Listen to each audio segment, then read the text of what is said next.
Hello and welcome to episode 40 of Nerds and Words. I'll be your host, Tim Allen 1337. Today we have a special change up where Kerr has replaced Potion Shop for the day. Potion Shop's sleep schedule is way off, especially after our long podcast last week. I guess was kind of the catalyst of it, but nonetheless, we're going to fumble our way through some of these patch notes, talk about what's going on with game and how we've been playing it, and hopefully talk about a little Mortal Online 2 at the end, along with some other games. So joined this week with Moreland TV. Hello.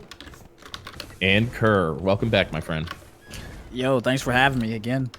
Anytime, my friend, anytime. So as we normally do, I think I'm actually going to start off with my week, and then we'll move on to everybody else. Wait, I think I'm having technical difficulties. Oh, man, I am. There we go. My week this week was pretty uneventful up until yesterday. I started doing T1 VOD reviews. And the Norelio special. Yeah. It messed it up. So I started doing T1 VOD reviews, and that was real exciting. I learned there's a lot of stuff that people don't do very well. Some of these guilds, man. And so I watched Dismantled. I don't know if they're real happy about that, but it was fun watching them. And then I watched Flare Meme on like a Tuesday War, and then a guild called Pecco. And their shot caller was amazing. It was actually insane. So I learned a little bit. It was a lot of fun, but it was a little toxic too. So surprise, surprise. Tonight's Node War should be pretty interesting. Do you think that Dismantled is going to learn from your review, or do you think that they're going to spitefully refuse to take anything constructive from it? I'm going to go with the latter, but there was one clip specifically where I realized a little bit through the review that number one, his minimap was like as small as you could possibly have it. And number two, he definitely was not looking at it at any point during the fight. And so there's one point where he's like, put your weapons away, put your weapons away. And then, you know, they're running. And then if you look at the minimap, they're running into the sea of white dots. And I'm like, you should take your weapons out, dude. And then he goes, oh shit, take your weapons out. And they all die. So What Yo, you guys got to get me in on those T1s, dude. I haven't Node Ward in so long. well, you can't merc, so you have to join the guild. Yeah. What? You have to actually join. Yeah. Oh, you can't merc in T1s, huh? Yeah, we don't, Damn. no passerbyers. Yep. It's one of the reasons why T1s are superior. One of the many reasons. One of the many reasons.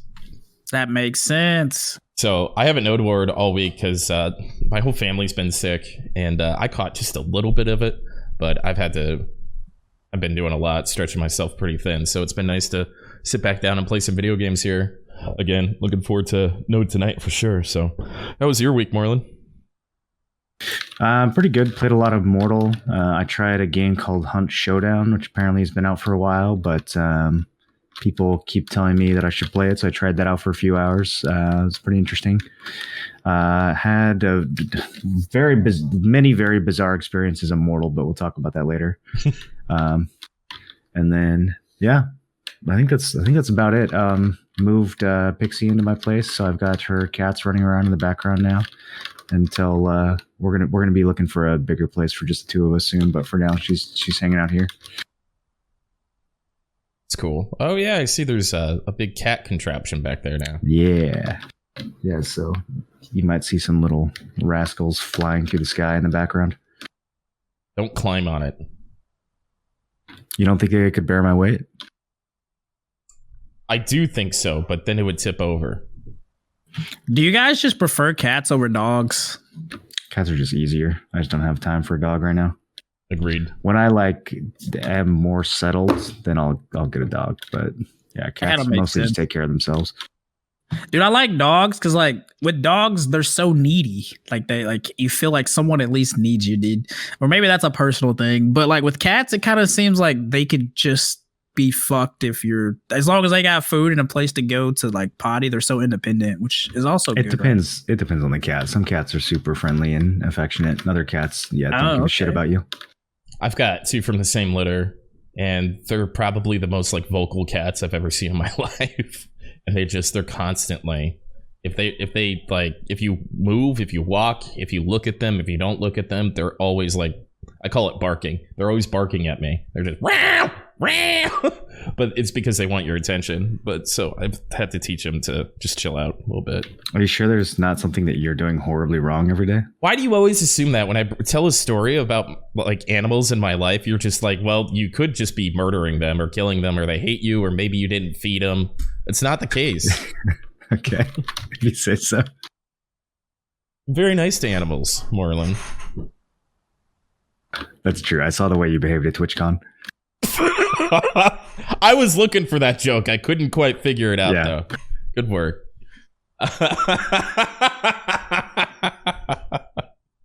Kurt, how was your week?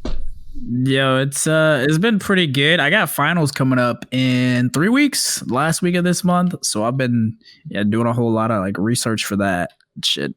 But other than that, I'm still doing this little challenge thing where I'm trying to do 2 million trash, 1 million at Orcs and 1 million at Monastery without selling anything. And you're going pretty good. How far in are you? I'm at like 300 orcs, 300k orcs right now, and like 50k monastery, something like that. God damn. What are you going to do with all that money? Dude, I'm going to buy 2 pin tongue red rings once we're done. Wow. Yo, speaking of which, have you guys seen pin neck prices? Yo, pin ogre is up to 86 bill now. 86 bill? Really? Yeah, and that's how much I paid for my pin tongue red like 2 weeks ago or 3 weeks ago. And now base ogre is that high. It's crazy. Oh, yeah. Got hiccups, I'm sorry. After last week's podcast, I've given up on AP necklaces and invested all my funds into Monos ruby necklaces instead. You just don't get grabbed for it. Dude, I've actually been started pre-ordering bases, honestly, and like buying rubies for min price. I really want to pin Manos ruby necklace. Just craft them. Yeah, I'm gonna have to get the Altanova workshop. I need to regem. I still haven't regemmed resist gems and stuff. I don't really know how to do it. I gotta find somebody from NOLA that's gemmed correctly and just swap over. Yeah, it's just resist and everything. There's not that many options. I think if you're going full resist, it's like knockdown and boots, grapple and gloves, and then special evasion and chest is still really good. And then I think there's like a knockdown stun that you can put in your helmet, or there might be a float one. I don't. There's not that many options though if you just scroll through them. There's like a float stun defense for chest instead of special evasion. I was thinking about. Nah, you want that special evasion, dude. Yeah. That shit's still OP even in T1s because it's so all good, multipliers. dude. Yeah. Especially like once you get to the point where you have the Garmoth in your offhand and you're getting 30% across the board. Yeah. And then once the Node War change comes out, you can add 100 HP to the special attack evasion crystals. Like, it's too good. Oh, okay. That's cool that's coming. I like that. Yeah, it's buffing a lot of crystals. Oh yeah, I forgot about that. God, we read about that like months ago. Right. I hope we get that soon. And then you can get 2%. You can get an extra 1% attack speed and cast speed per crystal in your awakening weapon. So that's really big too. Okay. Does that free up any builds?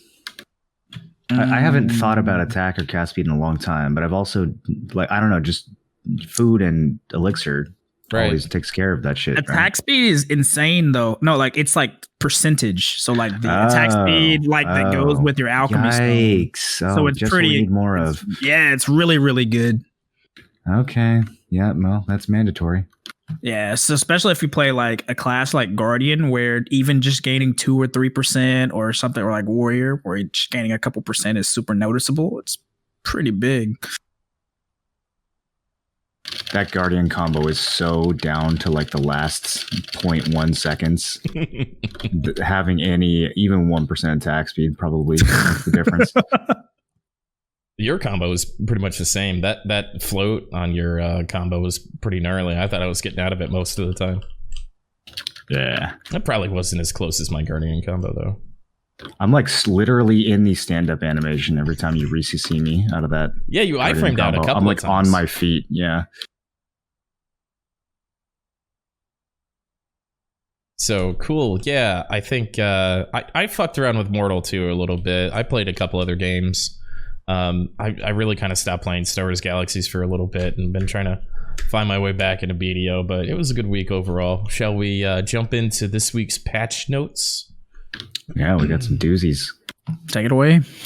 All right. Well, I didn't prepare anything because Potion Shop normally does, so I'm just gonna kind of go through this. Yeah, we can just go through it. Do we want to start with events? The Koi event, obviously, in case somebody lives under a rock, the Koi event is back. So go to Termian Beach. Make sure you stay on like the inner part of the beach, not the ocean part. Like go into where the trees and rocks and stuff are. Otherwise, Lolly Pirate will kill you. I haven't seen their Reddit post yet. There'll definitely be a Reddit post eventually of them like killing people. Yeah, make sure you're in that safe zone. I can't believe you look at Reddit. Dude, honestly, nowadays Reddit is where I get the majority of my news. Like Really? I can't watch the actual news, bro. It's so fucking. You already know. Have you seen the regular news? Yeah, I guess that's fine for like regular news, but like for video games, for like BDO specifically, games I play often, I don't know. I've just never really gotten into Reddit. I try to stay away from it. I only use Reddit for investing advice. Hey Tim, if you were into Reddit earlier, you probably could have made a lot of money off GME. If you think about it. Yeah, I don't really have a lot of capital to play with anyway, so I've never been crazy about stocks, honestly. The life skill event started. I've actually been super happy about that. I'm getting my fort repair time down. Yeah, I was gonna say that's kind of the only thing it's useful for is getting your reroll to be able to repair faster because it caps out at artisan. Weird. Like I don't know why they did that. Like I guess I can kind of see why, but at the same time, I don't see why they would cap it at artisan 1. Yeah, I wish They it was just master, don't but- want life skillers to have any interesting content. I don't know what it is, man. Like somebody's real upset with life skillers over Pearl Abyss. I mean, even if you like could easy mode get, if you use this with like birthday cake and stuff to easy mode get to Guru 50 cooking, it still wouldn't like even come close to Stars End money or anything like that. But the thing is, though, it's like all the buffs are additive. So like popping a birthday cake during a 100% EXP event doesn't give you more EXP like massively than just doing it without, right? It's just additive on top. Yeah, Just I mean- the main reason why I don't see why they don't just. But you have finite materials, right? So if I've got a big batch Balanos, Yeah, true. then I'd rather just pop them all at once. But I've been happy about it. I've got hunting, gathering, cooking, alchemy, and basically processing all to Artisan 1. And then I could take cooking to master pretty easy and some of this other stuff. So I just took my life skiller character, gave myself all this gear, and I'll probably get 25, 23 seconds pretty easily. I think I'm at 33. How does the fort time work with life skill levels? I think it starts at skilled 1, and so skilled to profession is 1 second off, professionals 2, artisans 3, masters 4, and gurus 5 seconds off the repair time. Oh, professionals -1. Sorry, it starts at professional. Okay, so Yeah. it's like across all of your life skills on that character. Yeah, it starts at professionals -1, arts -2, so on and so forth, and then it caps out at 20-second repair time. Okay, that's pretty. Yeah, that's good then. Yeah, it's big, especially when you're constantly getting zerged or you've got a bunch of cannons on you or whatever the case is. So Yeah, it's huge. I'm always like the first one to get up there and tap the base, but I always want to pull away too. So I realized that like, hey, maybe I should probably actually fucking do that. So I get that like it probably shouldn't be capped, but at least there's like a use for this event for me. So I'm making the best out of it. I forgot how quick some of these levels are early on. It's pretty easy, very worth. Yeah, there's been other increases over the years that have kind of added up that we've forgotten about. Some of these life skills you just blast through the early levels now. Yeah, that's true. I'm not on the events page. I'm on the patch notes. What other events do we have going on? You get a invitation and then you turn it into the girl and she gives you an enhancement kit. I don't know. It's mostly just the same water stuff from like 3 or 4 years ago. Oh. You can get the same elephant statue for your house. There might be something in here that I missed, but I don't think I did. I went through it and it's literally, it's pretty much just like all the same stuff from like 2017. I mean, kois are great, right? Don't get me wrong, but like the copy pasta of 2017 Termian Beach is definitely getting old. Yeah. I think that they could have shaken it up a little bit. Even mobile Termian Beach was kind of fun and interesting. It had some cute little mini games. The mini games in PC are like cannon shooting, and you just want to die. Like, What do you guys think of them making so the beach can't get exhausted? Because like even if it's not exhausted, it's not crazy money. Yeah, but it would be more money than what it currently is now, and we can't threaten grinders. There may or may not be a secret spot that you can go to that is not exhausted. Shut up. Just saying. There isn't. Smile. There may or may not be. Join Morrow Platinum today. Find out. How do you join Morrow Platinum? Morrow Platinum. I don't know. It only currently has 3 members. Yeah. The roles in your Discord make 0 sense. They make plenty of sense. Okay. Yeah, he is a wig queen. You're right. What else? So we got kois. Obviously, kois is good. We got 13 days left. Distorteds from Rift boxes. I got one. Did you guys get one? I'm doing my riffs right now. I'm excited for that. I have 10 riffs. I still got to do mine. Yeah, I forget which one I got. But I got a disto. I don't even think it was the highest box. I think it was like the medium box. I got a distortion. Oh my god, what's the disto market right now? It's going down a little bit, but I think it's going back up. I think it flooded when the event started, and now it's recovering. Yeah, it's 320. It's not. I mean, that's still pretty fucking good. Let's be honest. I think people like panic sold some and then like rushed and ran their rifts, and now they just got to wait for them to restock. Like Yeah, the rift. Right. I mean, they're gonna go right back up to max in a week or two after the event is over, anyways. So I don't think there's that much panic. Or that much reason to panic, rather. I was thinking about buying some while they were a bit cheaper and just doing some more gambling. Oh, how about the pet for having Amazon Prime? That's kind of interesting.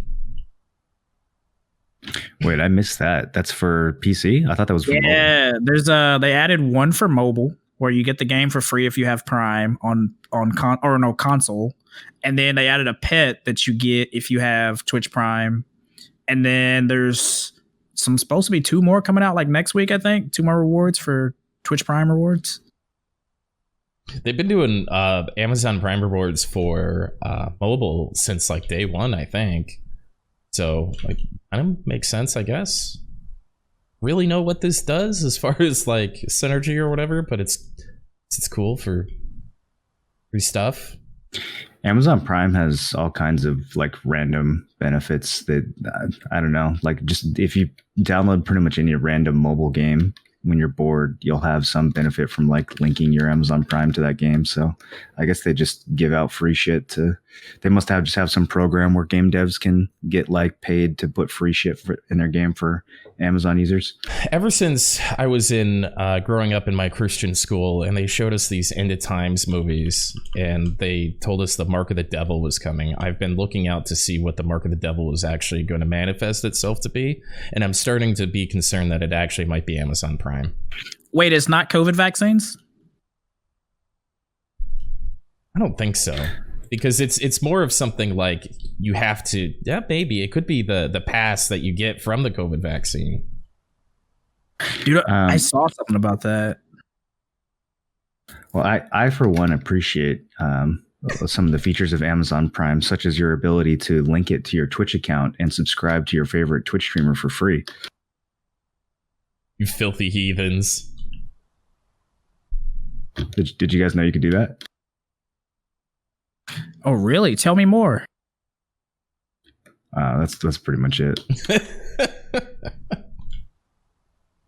One of my favorite memories is going to TwitchCon and Game Canadian ordered a drink on the airplane, and then right afterwards started pitching about how she can link her Amazon to her Twitch account and subscribe to streamers for Holy free. shit, he would. To a random person? Yeah, but we're all like, it was from Texas, right? So everybody there, was going to TwitchCon, and so the whole plane erupted as she's like, what? Sorry. So this donkey thing, it is not an event, or it is an event? I can't figure it out, dude. Dude, I have no idea. I thought it was going to go away with the April Fools, but apparently it's like a 2-week long thing, maybe? There's a screenshot for the Donkenaut. Is that really how you pronounce it? Donkenaut? Jesus Christ. Donkenaut? That's what I called my first girlfriend's butt. Good one. Thanks. I don't know what to say about this anymore. I'm caught up on Donkenaut. It's an event. Okay, so chat's telling me it's an event. But there's 5 days left on like taking a screenshot with it. That'd be weird if it was an event. I'm pretty happy that it is. I had to try 5 times to get my horse. That looks like it's just about it. Is the egg thing over? The Easter egg thing's over, right? I have no idea. They did the floor and egg event this year? It was some weird version of it. I didn't do it. Same. Yeah, the egg thing's over. I was like so unconcerned about it.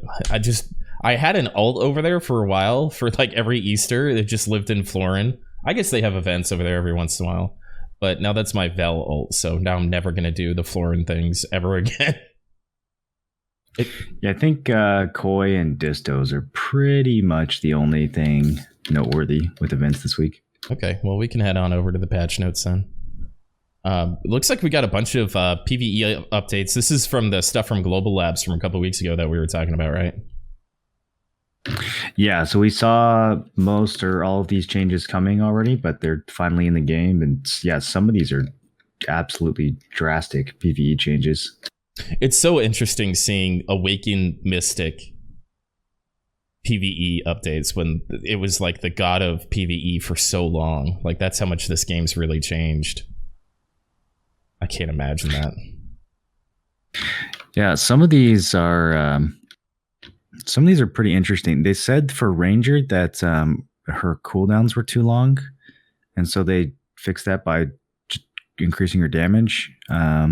I wasn't quite sure what that meant, but huge PvE buffs from Ranger. Kerr, what do you think about the Tamer buffs? It looks like this is mostly Succession. Did you play a lot of Succession, or did you mostly stick to I played a lot of a Succession. So the damage buffs are really nice. I don't really understand the reasoning. They said we buffed these skills because no one used them, but they were like your bread and butter. Like, everybody that doesn't even play Tamer knows Bolt Jolt is bread and butter. So that was kind of weird. I don't know why they like made that decision. But yeah, the biggest issue that she has isn't really damage, because Succession does more PvE damage than Awakening. The issue is that she has no ability that lets her pull mobs, so she has to physically go and smack the mobs. And her AoEs are super small, being able to like super body block the mobs. So that's like the fundamental things that keep her in that bottom 3 range. So the damage buffs, they're nice, but it doesn't really fix. You're playing Lawn right now, and you said that you don't even have to pull the mobs. You just one-shot everything. Why can't you just do that with Tamer? Yo, AoEs. Suck Lawn at least has decent AoEs. Yeah, the blue text on these changes is real interesting. There's a lot of like, many adventurers use this as their main skill.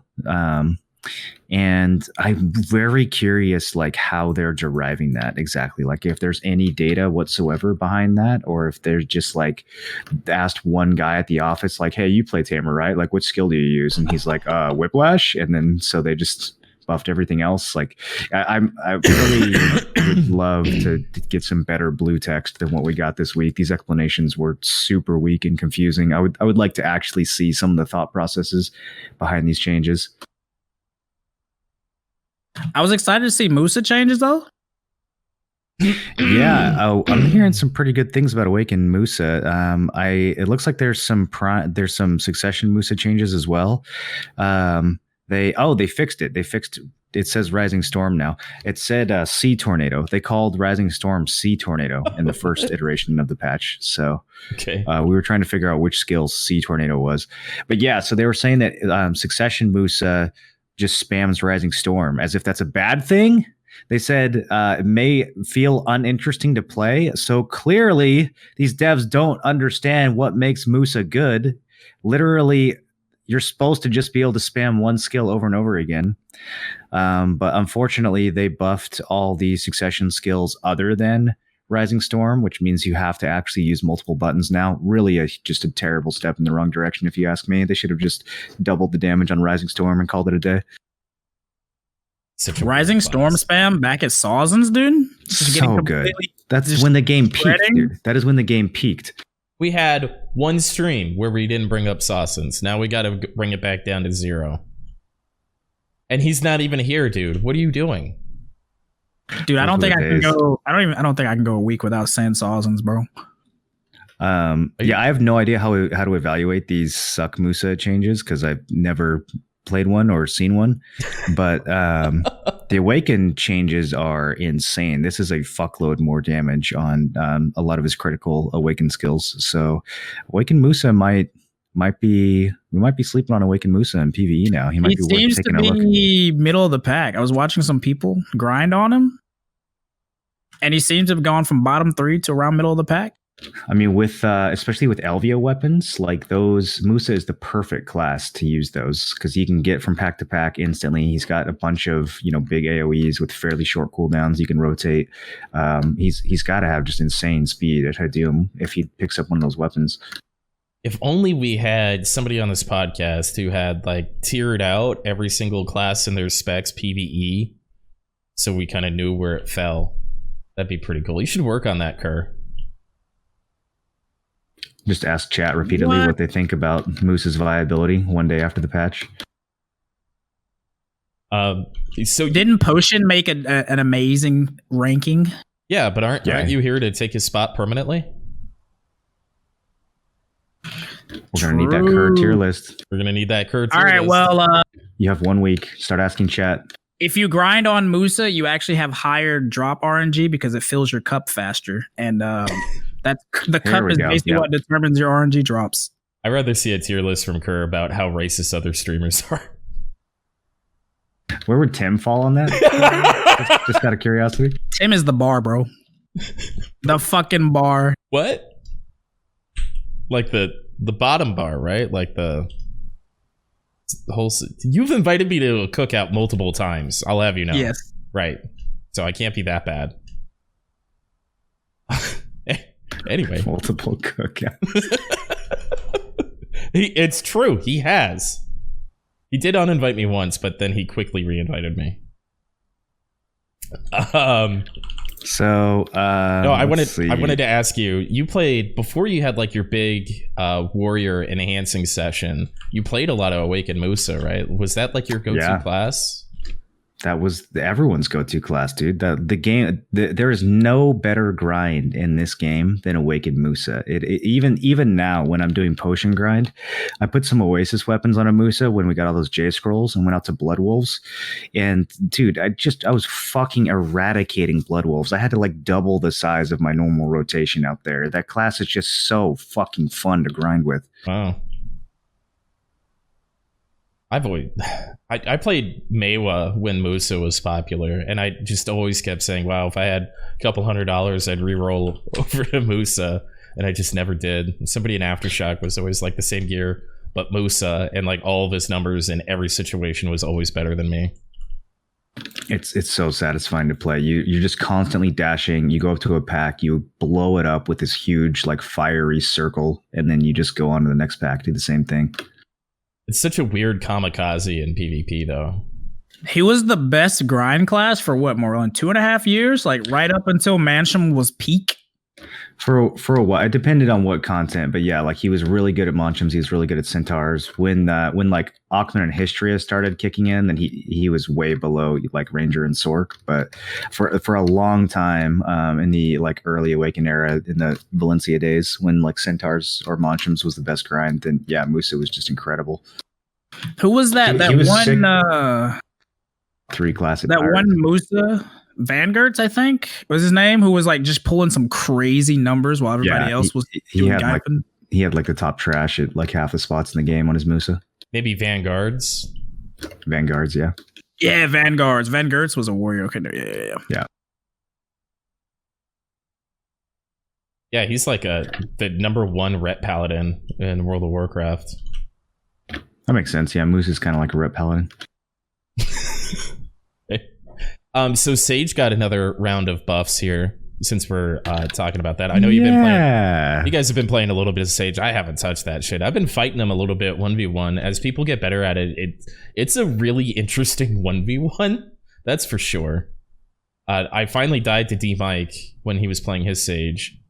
That's have you guys 1v1'd on a Sage yet? I have. It's pretty much impossible unless the person has never fought against a Sage before. Were you struggling at all to kill Sage in a 1v1?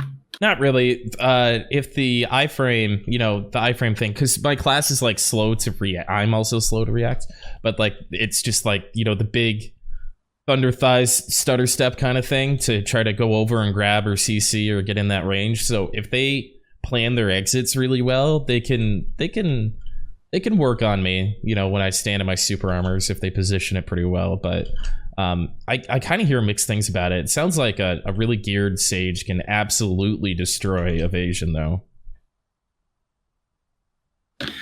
I could see that being the case in large scale. I just in 1v1, you literally just like block and grab. Maybe against classes that can't grab and you're like trading super armors, maybe it's a little bit harder. I don't know, but against any class that grab, I would still think he's at a huge disadvantage. I mean, most of what he does is pretty telegraphed. Like he goes invisible. Oh, I wonder what's going to happen next. It could be anywhere. I mean, I don't know. It's not that hard to figure out. $5 says that his awakening has a grab. Anybody want to take that action? Oof, dude! If he can iframe like that and pop out and grab you, that's gonna be there's not gonna be any more succession Sages if that's possible. You've been grinding on him, right, Kerr? I grinded on him the first 3 days, but I just don't like casters, bro. I cannot for the life of me play casters. It's just such an unintuitive play style. I wasn't big on it. Oh, that's interesting. So how about the changes? Is there anything interesting in these changes? I don't even know what these skills are. I know they tried to deal with the cast speeds, right? A little bit. No, they basically did nothing. They fixed a couple minor bugs, but the most fascinating part of the Sage changes is the line at the end where it says fix the issue where the damage dealt by Sage would be abnormally low in Node/Conquest Wars. Right, yeah. Which absolutely, once again, I don't know why at this point I'm still surprised by these things, but that's kind of a mindfuck because that implies that there is some sort of secondary modifier to a class's Node War damage. Which has a lot of scary implications that I don't know. We're going to have to do a second round of PvP tests within Node War to see if classes have sub Node War modifiers or Node War bonuses or something. That just is very, very bizarre to me. And they always sneak those in right at the end. They have all this, we fixed the way this outfit looks right here when you're standing this way. We fixed this rock. And it's well, this class was doing less damage in Node Wars. It's wait, what? Expand on that, please. Why is that even possible? Why is there an architecture of code that allows that bug to even exist? I'm very confused. Yeah, they just sneak it in at the end, out of nowhere. That's funny. I mean, it's terrifying. I mean, it's terrifying, obviously, but okay. Well, good for Sages. Now they can Do more damage. Man, the iframe change that they made is so weird. That's a lot of iframes. I mean, that's like when they pop out of that iframe, they're like right back in, like 2 seconds, half a second later or something. It's so weird trying to track them down in a node where it just don't do it. So like the iframe thing is going to be interesting with Awaken because when you have Prime of the teleport skill, you can move that mobily, but you can't with Absolute. Oh, okay. So when you're in like the Absolute version, you can't control where you go. It has a higher cooldown and different stamina cost. Okay, that's good. So at least that's like a balancing thing. So it's going to be curious to see what they add with the Awakening kit because the Absolute version is so much worse. Do you think it's going to be like Nova, where the Awakening kit just goes a completely different direction that nobody expects? With that spear leak that we saw or whatever, that doesn't look like looks like it's going to be like a melee thing or something, you know?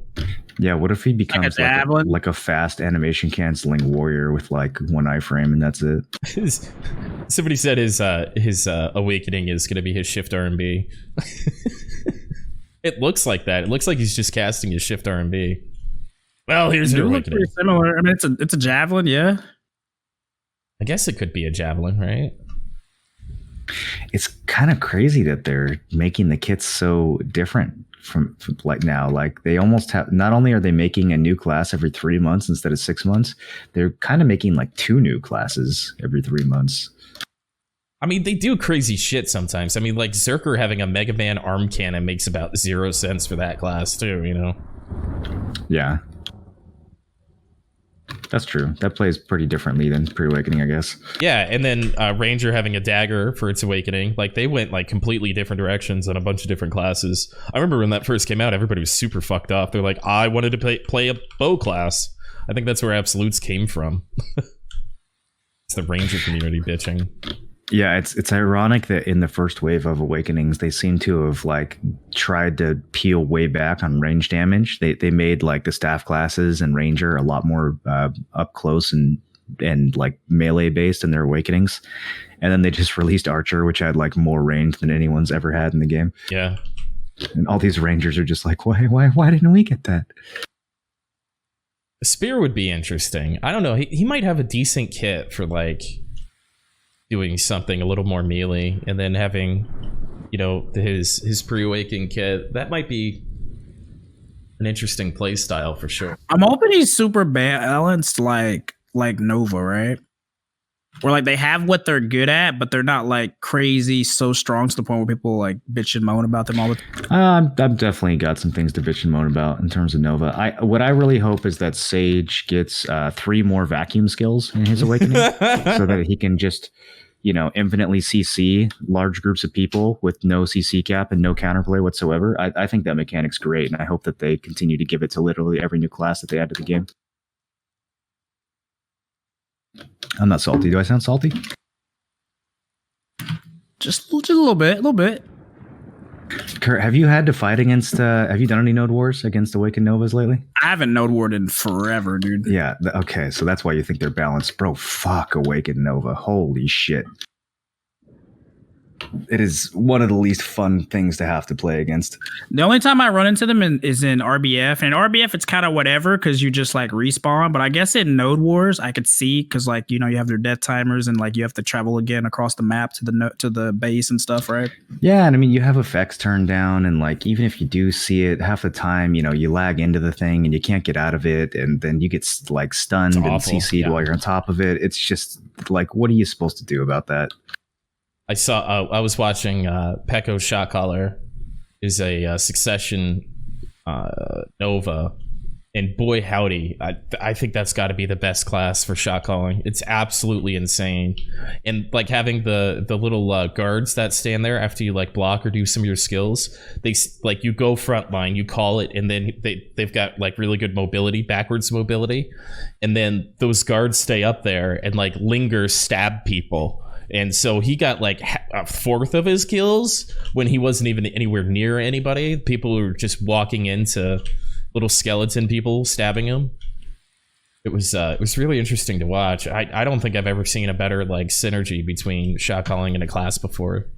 Then you can like wall off pushes and stuff too with the Yeah. little the big wall. Yeah. Plus, it has a really good scaling for T1s because it's very tanky. That's a bracket where DR is super powerful, and then on top of that, summons are always way stronger at low AP than high AP. So, And her block is like super unbreakable too. Like, Yep. Yeah, low she's gear. probably got the strongest block for T1s, honestly. Yeah. Yeah, that was pretty cool to watch. Just really clean for pushing in. Let's see, what else do we have here? Oh, the Stars End update. I've heard pretty mixed things about this from my chat. I was going to clear out my riffs and go check it out for myself. Have you guys been out there to look at it, or are you guys just all in works? Yeah, I think people are being a little bit too negative about it. It's definitely not like a new Hadum spot or anything like that, but it's legit. Like, I think they did a good job. It's a little clunky in terms of the way the mobs spawn. They have this like 2-second invulnerability window that's really annoying because you see the mob spawn and you try to pull it and then you just can't. So I think they could, if they clean that up a little bit, it would feel a lot smoother. But it's pretty fucking nice, dude. It's like grinding Marie Cave, except it's a high end spot, which is exactly what a lot of people, including myself, have been asking for, like a high end Marie Cave spot. Yeah. I think that the mobs hit a little too hard for how good the spot is. Like, I would say this spot is probably on par with a regular Stars End spot, maybe a little bit better. It depends on if they gave it more drops or not. But the mobs are clearly harder in terms of like how much damage they do. And I think maybe the rewards don't quite live up to that. But overall, I'm pretty happy with like the direction that these kinds of grind spots are going. I hope they add more of them. Well, I think that's a good thing because I think it's pretty, like, the people that are going to Stars End now, it's almost like a 250 AP grind spot, and maybe 320, but a lot of people are like some of the newer streamers and stuff that I see play this game, they're like constantly almost dying at Stars End and stuff. So I think having a new mechanic that hits a little bit harder, I think that's okay. I'm pretty okay with that. It hits quite a bit harder. These mobs hit probably like, they do like triple the damage of regular Stars End mobs. It's a huge difference. Like with 360 DP, if my frenzy wears off, I see it immediately. Like I have to repop it right away or else I'm in danger. Wow, really? Okay. Yeah. Wow. Okay. Yeah. So, do we know if the disto rate is around the same? No, it's impossible to know that after one day. And I mean, honestly, I don't know that many people who kept close track of their drops before this. So probably not a lot of people are going to keep track afterwards. But I think you need an enormous sample size on both ends to even come close to forming a hypothesis on that one. Yeah, I mean, I tracked like 100 hours worth of Stars Ends back when I originally kept track of everything, and I'm not about to go to 100 hours of this new spot, so, I did 50 hours or so of Stars End tracked, and I felt like my drop rate was way inflated. I was just lucky. I don't think it's an accurate representation of like what the actual drop rate is or anything, I think it's pretty cool. Like, even if you like lose your spot and it's not as good as grinding regular regular rotations, like if you can't hold a regular rotation anyway, or like you get grief out of your rotation, you need something to do while you wait for channel change, or just, something, where the mobs just come to you. You just don't feel like doing a rotation. You just want to be chill. I think it has its place, right? When you guys get griefed and you move to a different rotation, they leave you alone after that? What do you mean? I get chased off the channel. I've never had somebody just like go to a different rotation. I just get chased into a fucking safe zone.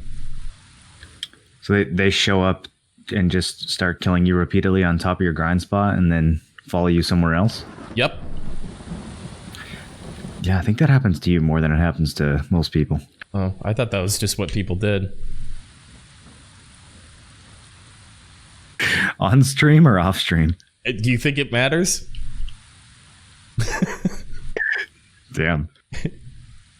I'm a very polarizing person. I don't think I don't know if you've noticed this, Marlon. Oh yeah. I don't know if polarizing is the adjective I'd use, but we can go. Let's go with that. What's the adjective you would use, Kerr? How would you describe me, friend? Abrasive and aggressive. Brillo pad. Yeah, but if you got a callus, I can scrub your dishes clean. So I'm happy they're doing something with stars in. I like the kind of anti-rotation thing too, because if I don't have to hit ASWD, I can just stand in one spot and hit Shift Q and Shift F, and so that puts my APM even further down, which makes my boomer hands even happier. So.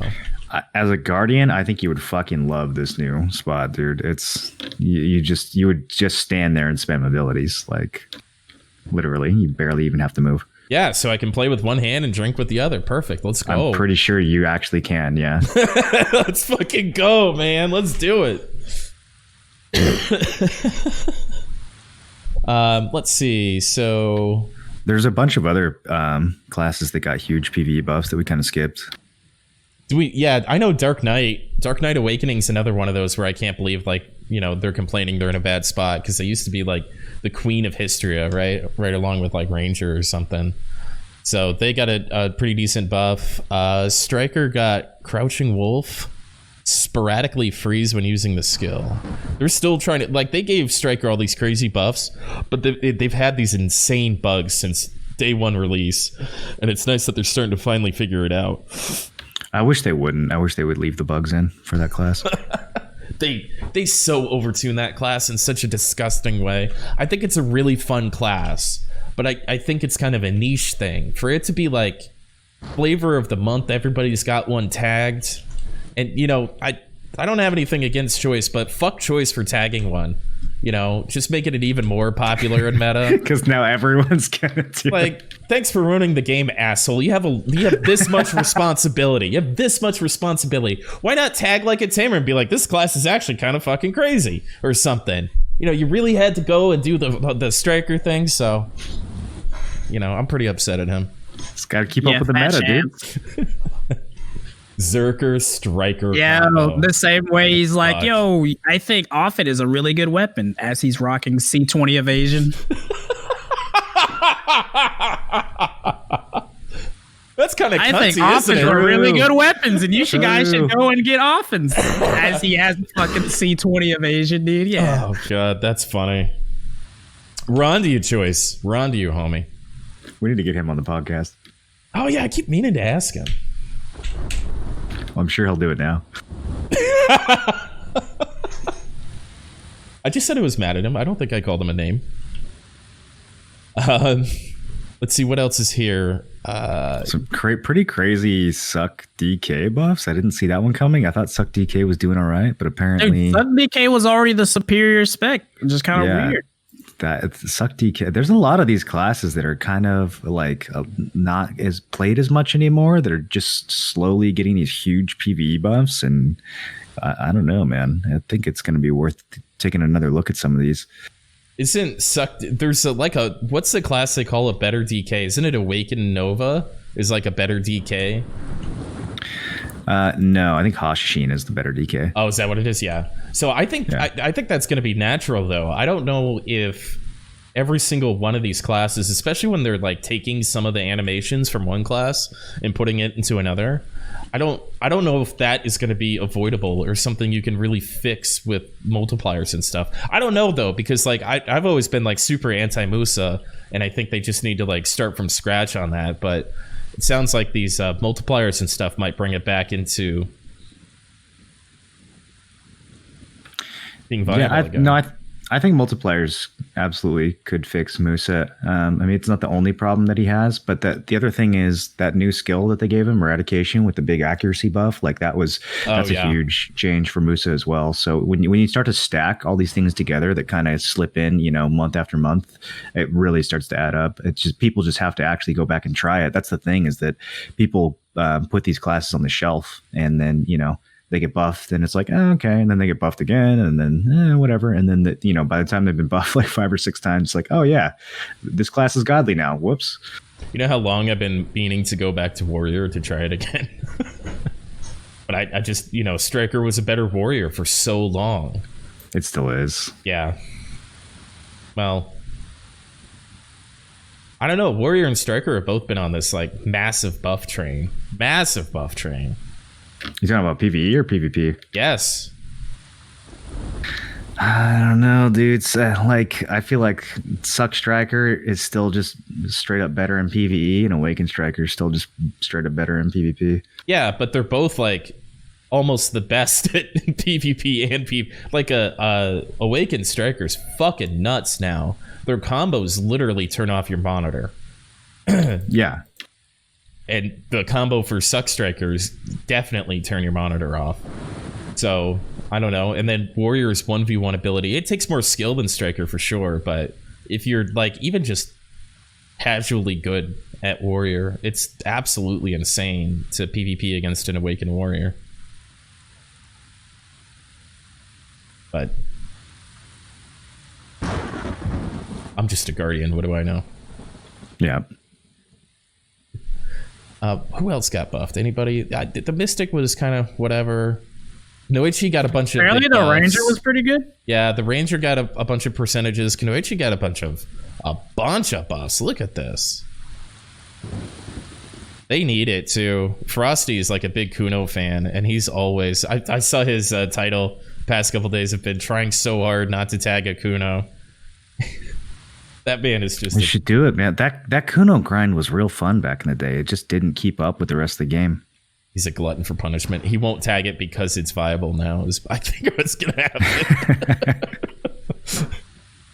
No, I could make 5,000 trash. Now I'm not gonna do it, dude. To be fair, though, he is on Hash. Hash is literally like A+ tier in every aspect of the game. Like, I probably wouldn't want to give up the Hash grind either. Yeah, if you've got Hash figured out, if you've got a rhythm on that class and you have a lot of practice on it, why the fuck would you ever play Kuno? That's a really good point too. Hash is literally like a better Kuno, better DK, all just like rolled in one.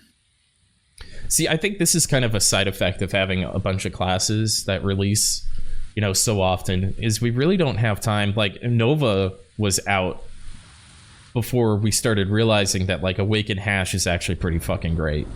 Like, it takes so much time for these classes to flesh out, and they really don't give us the time to, like, by the time the conversation should be like, wait, so this is how Hashishine is fitting into the PvE and PvP worlds. We're already talking about what Nova's awakening is going to be and if she's going to be a mage or not, kind of thing. And I really kind of hate that. That's probably one of my most disliked parts of all these classes. The biggest thing with Nova is that they just took too long. So, like, I put all my gear on Nova because I usually play the new class. So I put all my gear on Nova when she first came out, and she was fun. She was nice, but then they followed that up by like doing changes every week for like 2.5 months. And by that point, like when they were finally done fixing stuff, I just didn't want to bother going back to it. Like, is that what it is? Is that we're getting? She feels so much better now, though. Honestly, man, like she feels way better than she did at launch. Like they actually kind of fixed the class. They maybe overfixed it. So is it maybe that's a more accurate description of it's not necessarily that it takes us time to figure it out. It's that they're giving us partially completed they're giving us classes. Yeah, they're absolutely giving us partially completed classes. I mean, you can feel that. You could feel that on Nova big time. You could feel that on Sage even more.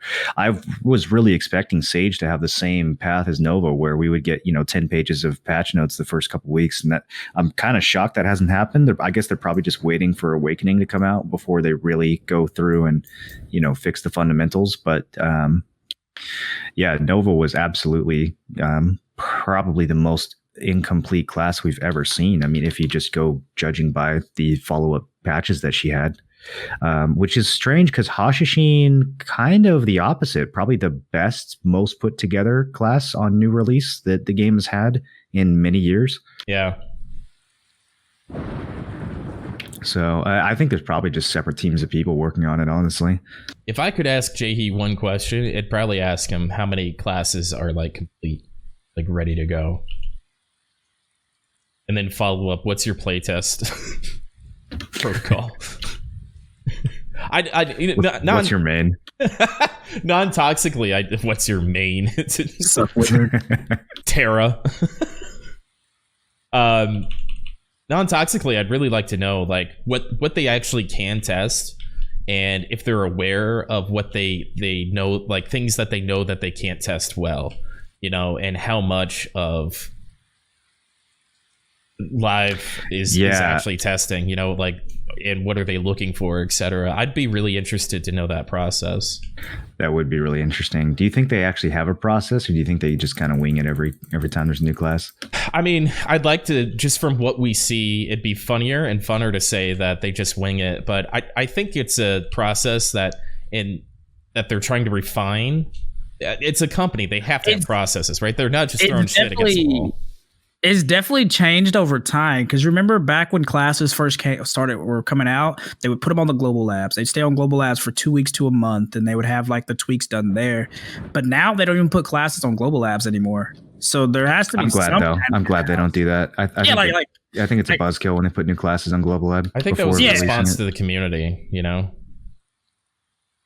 I think the community wanted that. But so, you know, it's a company, they've got to have a process. I'm just wondering, you know, the actual processes are way less interesting to me as it is what they feel, at the very least they can effectively test, you know, in their internal server that we all got to play on that one time or whatever, and what they can't, because you have to have X amount of people to like really actually even get an idea of what a class feels like in PvP.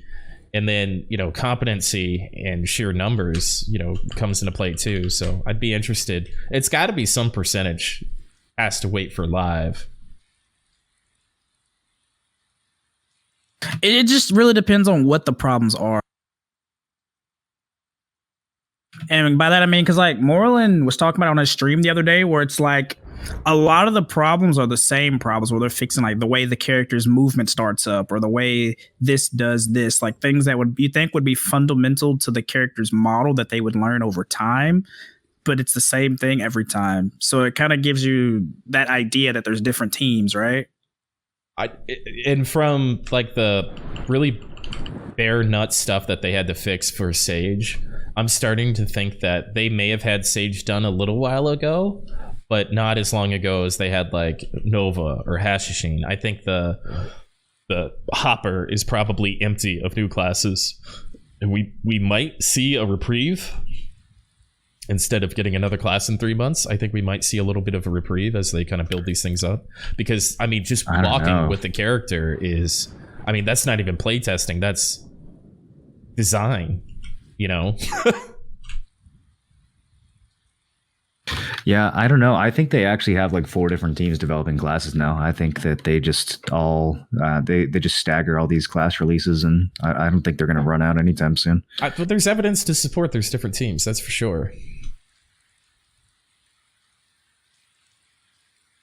Definitely going to be interesting to see how this plays out. We're going to have 30 classes soon. Getting there very quickly, too. We're gonna be like League of Legends, bro, where you have 100 class roster. Is that the goal?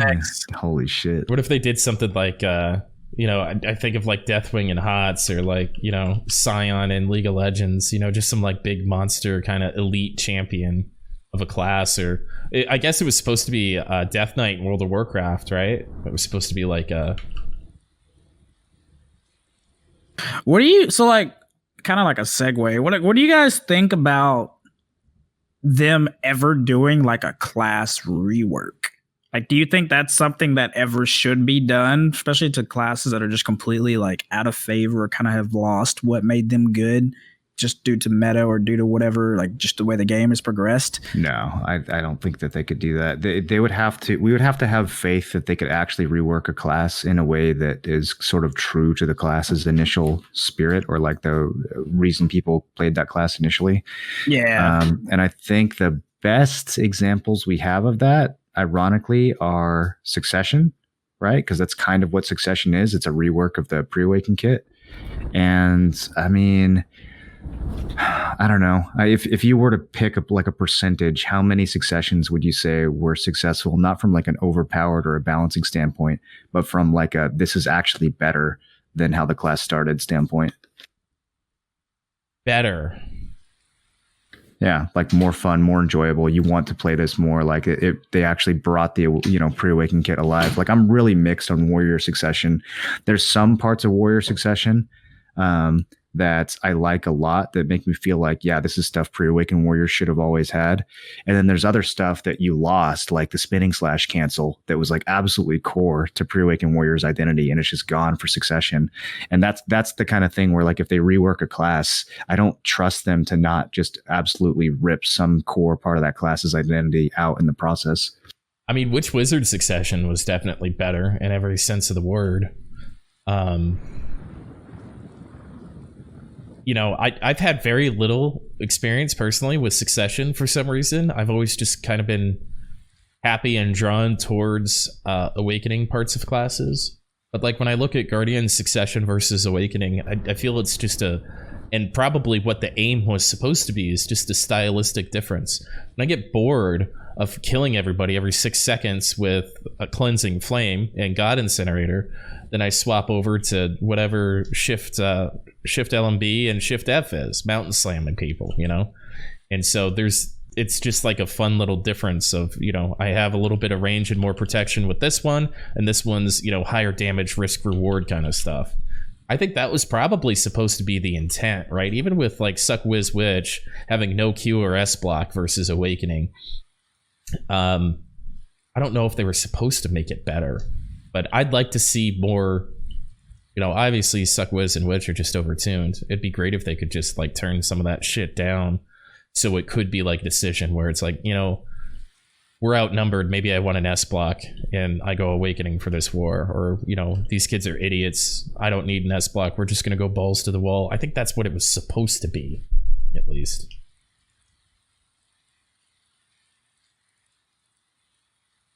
Does that make sense, sir?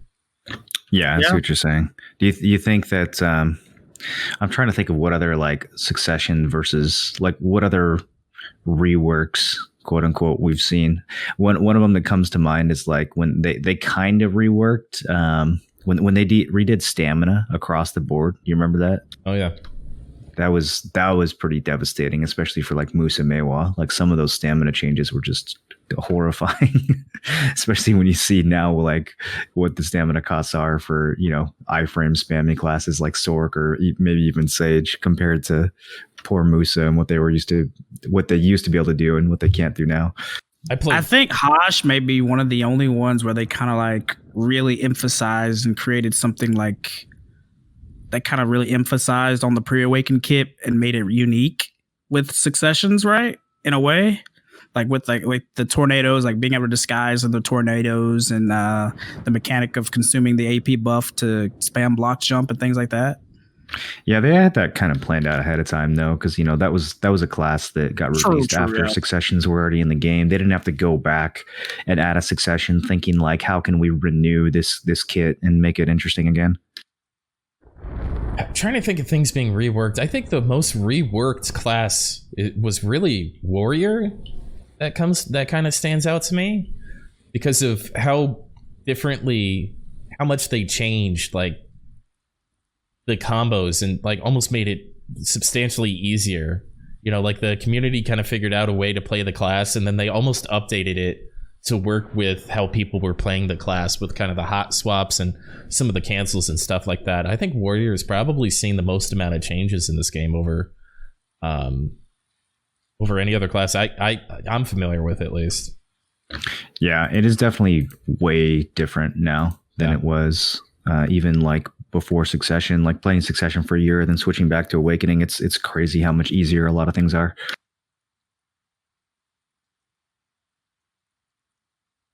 Did you guys sign up for the tournament?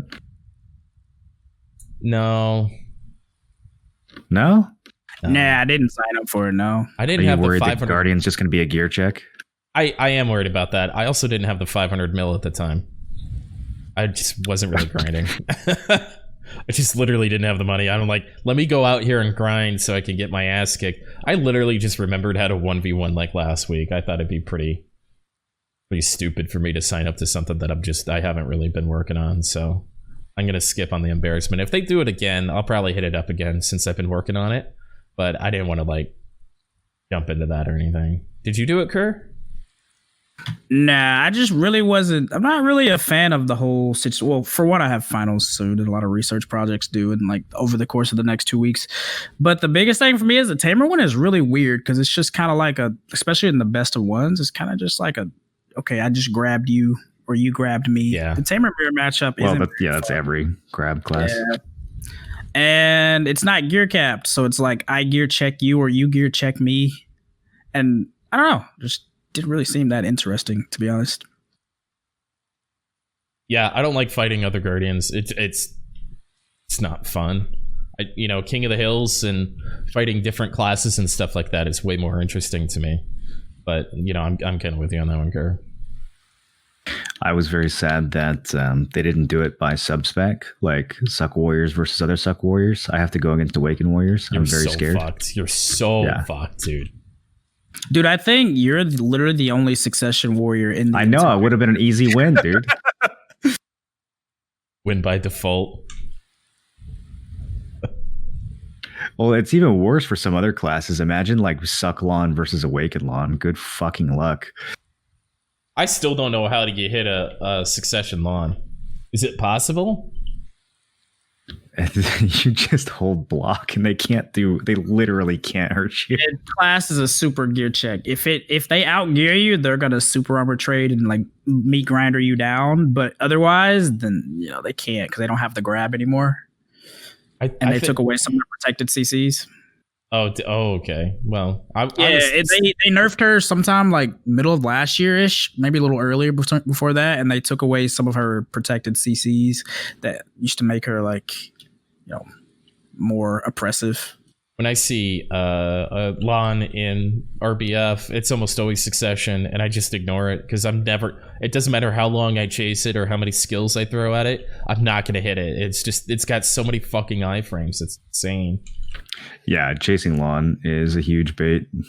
And then like Z access, right? So they're either flying and I can't reach them with my pole arm, or they're on the ground and iframing, and then they fly away again. And it's like, what the fuck am I supposed to do with this?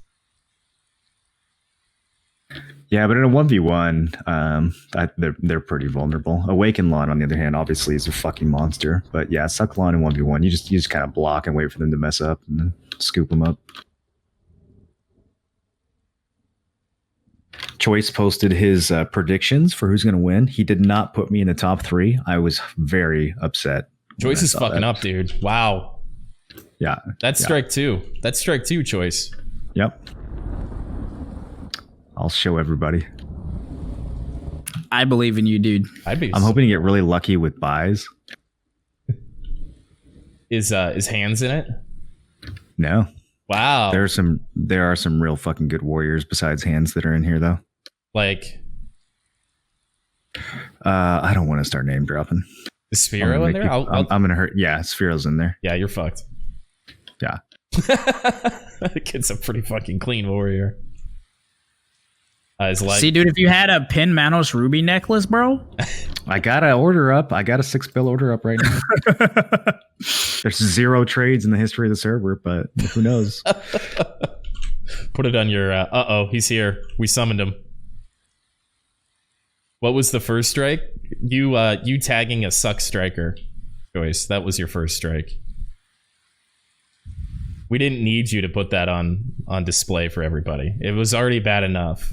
You have a responsibility with your viewership and you're abusing it.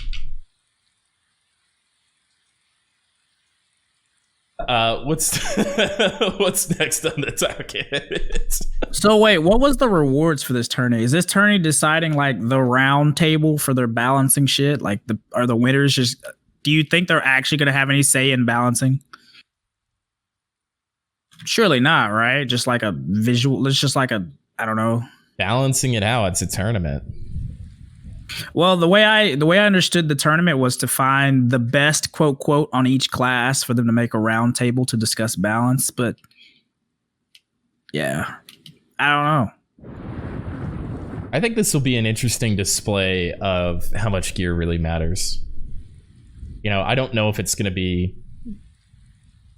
possible for this fucking community to be able to kind of take gear and skill and put those to the side, but it'll be interesting. I bet I bet it's just going to be one of the top 3 geared people that enter it that win.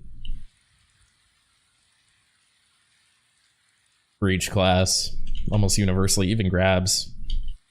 I don't know. There's a couple classes with a longer combo that can probably break through some gear, but outside of that, I think this is going to be a display of how important gear is. Dude, the Zerker one is going to be a shit show, especially the best of one.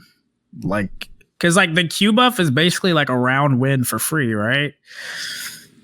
Well, if I was a ranger right now, I'd be watching Time Bomb's VODs to see how he infinitely not down smashes people, and I'd just be doing that because you basically kill anybody because you never get off the ground. That's going to be kind of a funny bracket to watch. I might take a peek on that one.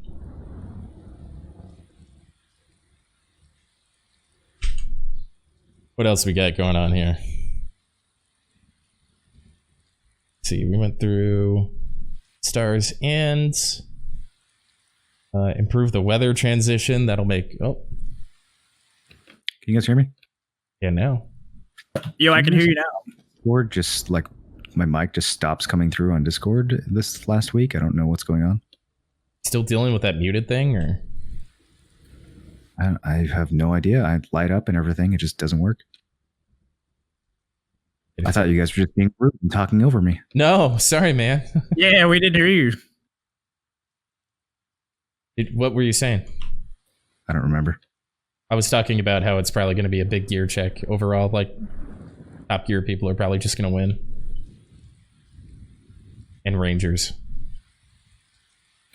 Yeah, they're doing some weird thing where you start off with your gear, but then for the finals, you use a trial character or something, or maybe like there's gonna do or maybe the international version is trial character. I don't know. There's some weird thing where they're like gonna make you use trial characters at the end of the tournaments. I don't know if it's like for this tournament specifically, or if it's for some like future tournament where we're fighting against people from other regions.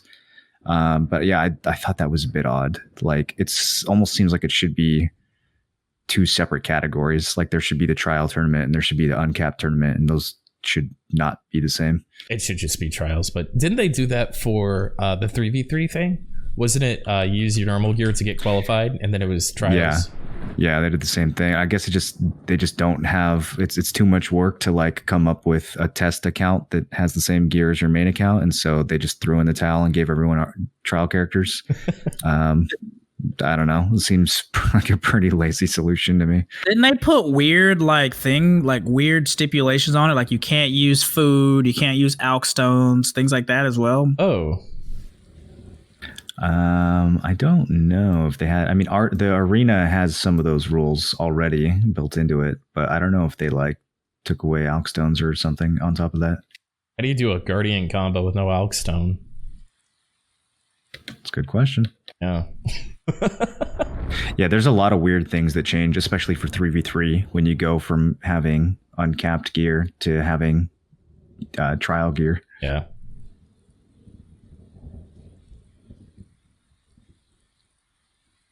So I was thumbing through the patch notes here. We have the LVO Realm monster has a nice adjustment. I've really appreciated that. So it's not like so data harsh looking stuff. I'm good with that. I didn't really take a look at the global labs.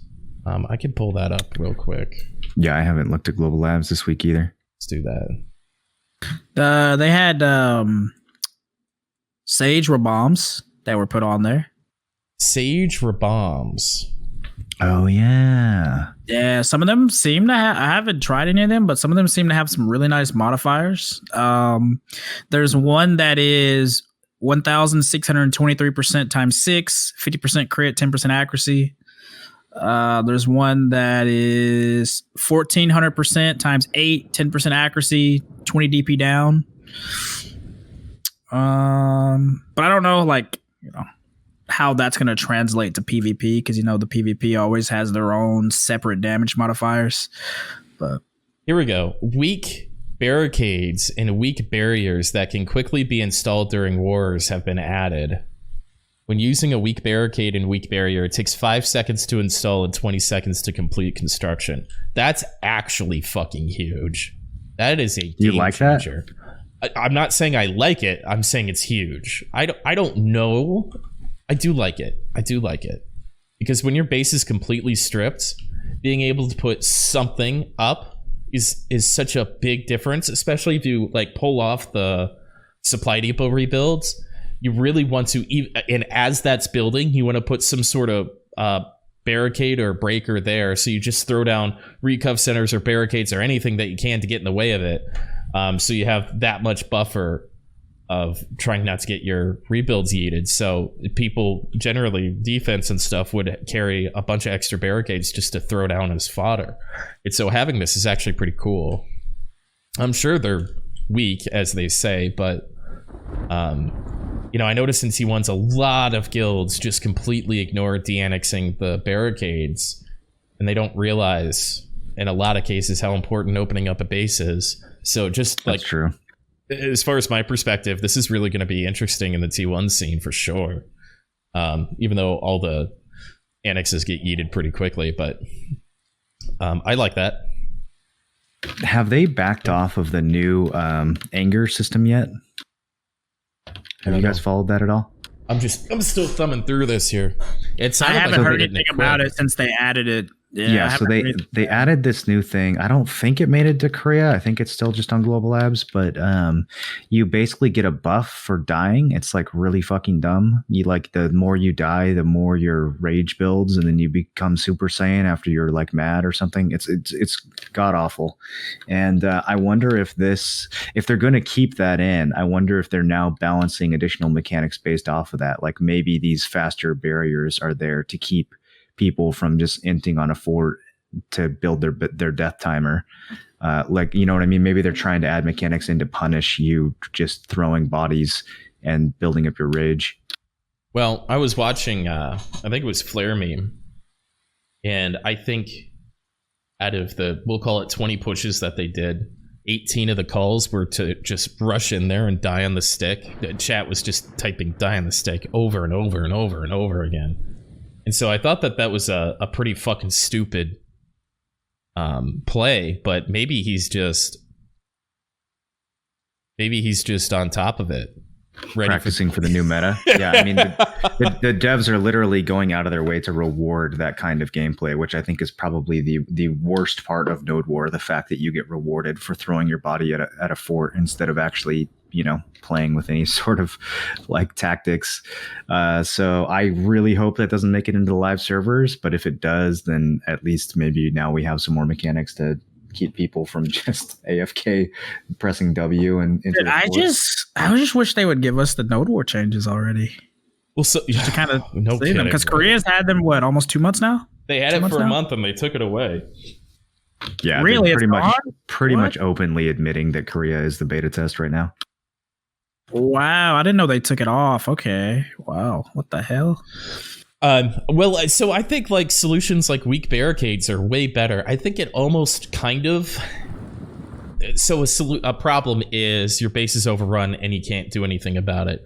Solution: just make yourself stronger because you died a bunch of times. Wrong. You don't have to do anything for that to happen. You just have to be bad at the video game. Other solution: weak barricades. Use a little bit of strategy. Here's the tools. Figure out how you're actually going to do it. So I really like stuff like that. And the whole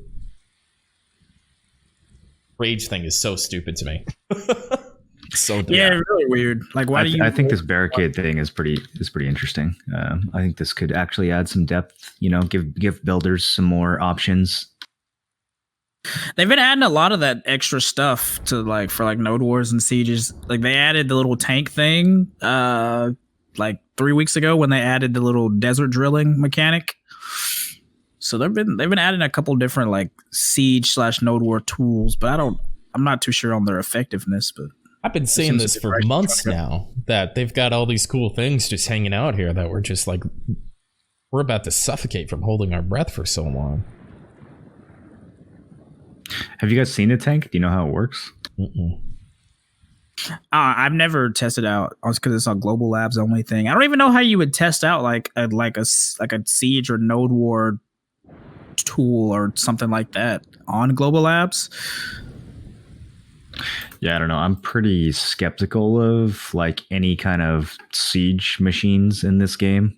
I don't It think gotta that, look like a flame tower on wheels, basically. yeah, I don't like that. I don't like ogres or trolls or muskets or any of the other weird shit. I think that this game has really good combat, and that should be the focus. The whole, I don't know, a moving tank is very like it is possible that that's cool, but I'm definitely kind of cynical about that. There's extraordinary hunting quests that pop up in all hunting areas on Global Labs. Did you see that, Kerr? Yeah, I was sitting here reading over it. So it looks like these like rare hunting mob things pop up while you're out and about, like hunting, and then you kill them, and you can get a quest to get forest furies. So it seems. Oh, they fixed hunting. And forest furies are what, max price right now. Have So, been for you a know, while.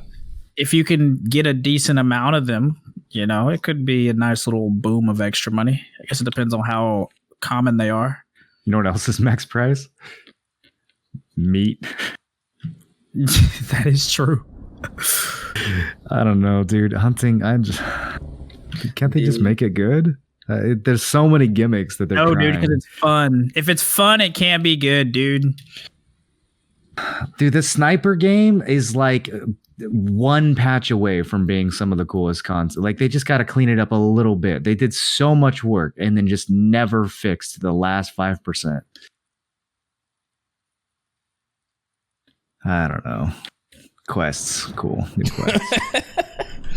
The only other thing in here is they're doing a little bug fix on Guardian. There's apparently a hole from Juggernaut, the run forward, into one of our super armors. Oh yeah, that's a big hole. Wow, so that's cool. They're giving us like a really clean super armor engage. That's interesting. Oh yeah, you didn't have enough of those. That's good. I don't know who was doing that, but I guess it's an option now. Normally you just go into cleansing flame, and that's clean. Interesting. And then there's some other bug fixes that I've been going over that doesn't really look like it's anything that matters quite substantially. So, Yo, you looked over the image of the spear, the Sage Awakening spear. we talked about that. Oh yeah, we talked about it at the start. So wait, what do we actually know about the Sage Awakening? Was something leaked or teased or? Yeah, they put a picture of him wielding a spear in his what looks like his awakening outfit in the patch notes of the Global Lab. Is that really him? Have you not seen it? We haven't seen any animations. We just saw a weapon. Yeah, he's just Yeah, just him holding a weapon that they put in the Global Labs patch notes. Yeah. Have you not seen the image? I have not. Here, I'll drop it in Discord. he has cats now. He doesn't have time for that. There you go. This week has been actually hella busy.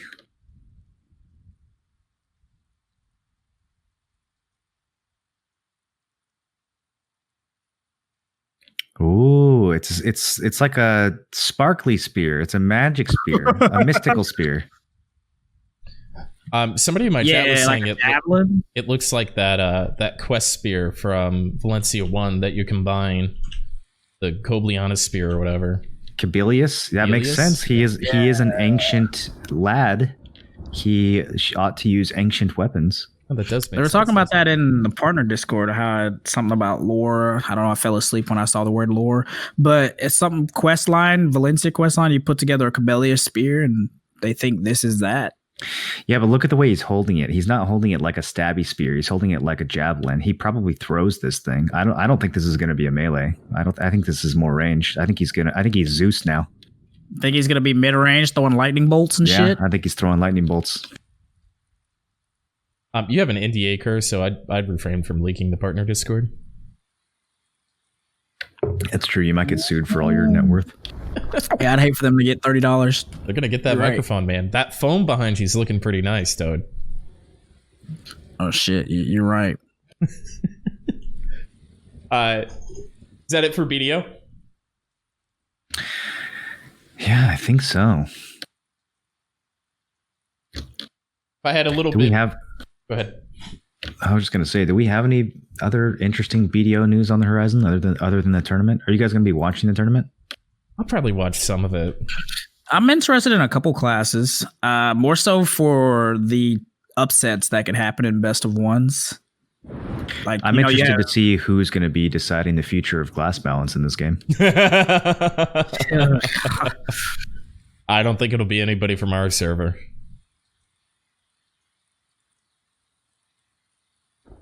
I feel like there's going to be a couple that are going to be pretty interesting to see. Some of them, not so much. Like, I don't know.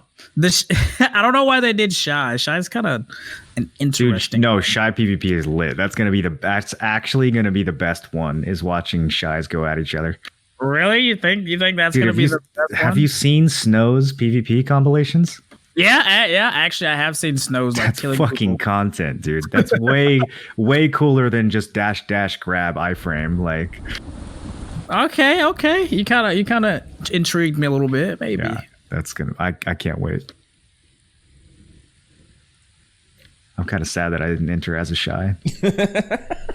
I've never played a Shy. I keep wanting to do some like mask off broken flute music thing, but I keep forgetting to do it. I'm not that interested in it. So if I could do that, like if I could do that on my Guardian while I'm PvPing, you know, after I kill somebody, just like you know, on somebody's corpse, that would be great. You can, right? You can summon your Shy on your Guardian. Oh fuck, can you? Yeah, dude. Uh-oh. I don't know how smooth it is, but yeah, you should be able to summon and, you know, play like Yeah, you can My summon Heart it. Will Go On or something after you slay somebody. I've been learning how to play these things on an actual fucking recorder. If I could just hit a button and have a fucking Shy come down and start playing on somebody's corpse. I'm gonna have to look into this. Might be worth looking into. I'm going to. I'm gonna finish my processing. Lax. You play the recorder, Tim? I do. You play the recorder. I'm fairly musically inclined, actually. And so when Utters was donating a ton of ear rape shitty flute YouTube videos, I decided that was really cool, but I wanted to do it myself. So I bought a 3-pack of recorders for $15. My son steals most of them, which is super cute, but yeah, I'm a big fan. Big fan of the recorder. Okay. Do it for the content, man. How old is your son? He is 4.5. So basically, you're using a 4.5-year-old's toys to grief people in an online video game. Hey, so what's your keyboard look like? Oh, you don't want me to show you that. Oh my god. The dirtiest substance on earth, bro. I'd be afraid to remove a key off my keyboard. Does it have like colors on it? Okay, so you know how like your teeth have enamel that protect them over time? Yeah. I'm pretty sure that all the dead skin that has accumulated across my keyboard over the years has created a sort of a similar sheen that protects it from any like outside attackers. Do you have like a Microsoft keyboard that like you don't have a gaming mechanical keyboard, do you? This is literally a Dell. Dude, that reminds me of the story that you used to tell years ago, Moreland, about your steering wheel. I'm not telling that story. Yes, dude, yes. I'm not telling that story on the podcast. Dude, that's Absolutely not. That's an after-hours story. bro. All right, listen, people, lads from Moreland stream, make him tell the steering wheel story later. All right? I haven't heard that story in like 4 years. Pixie might be listening. I can't tell that story. It's so good. Anyways, other games? I kind of want to go over the rest of your peripherals, honestly.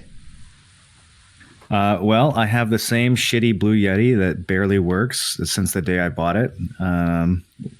What else do I have? Mouse? I have Yeah, my mouse is about as disgusting as my keyboard. So you have I no think my- RPG like equipment whatsoever?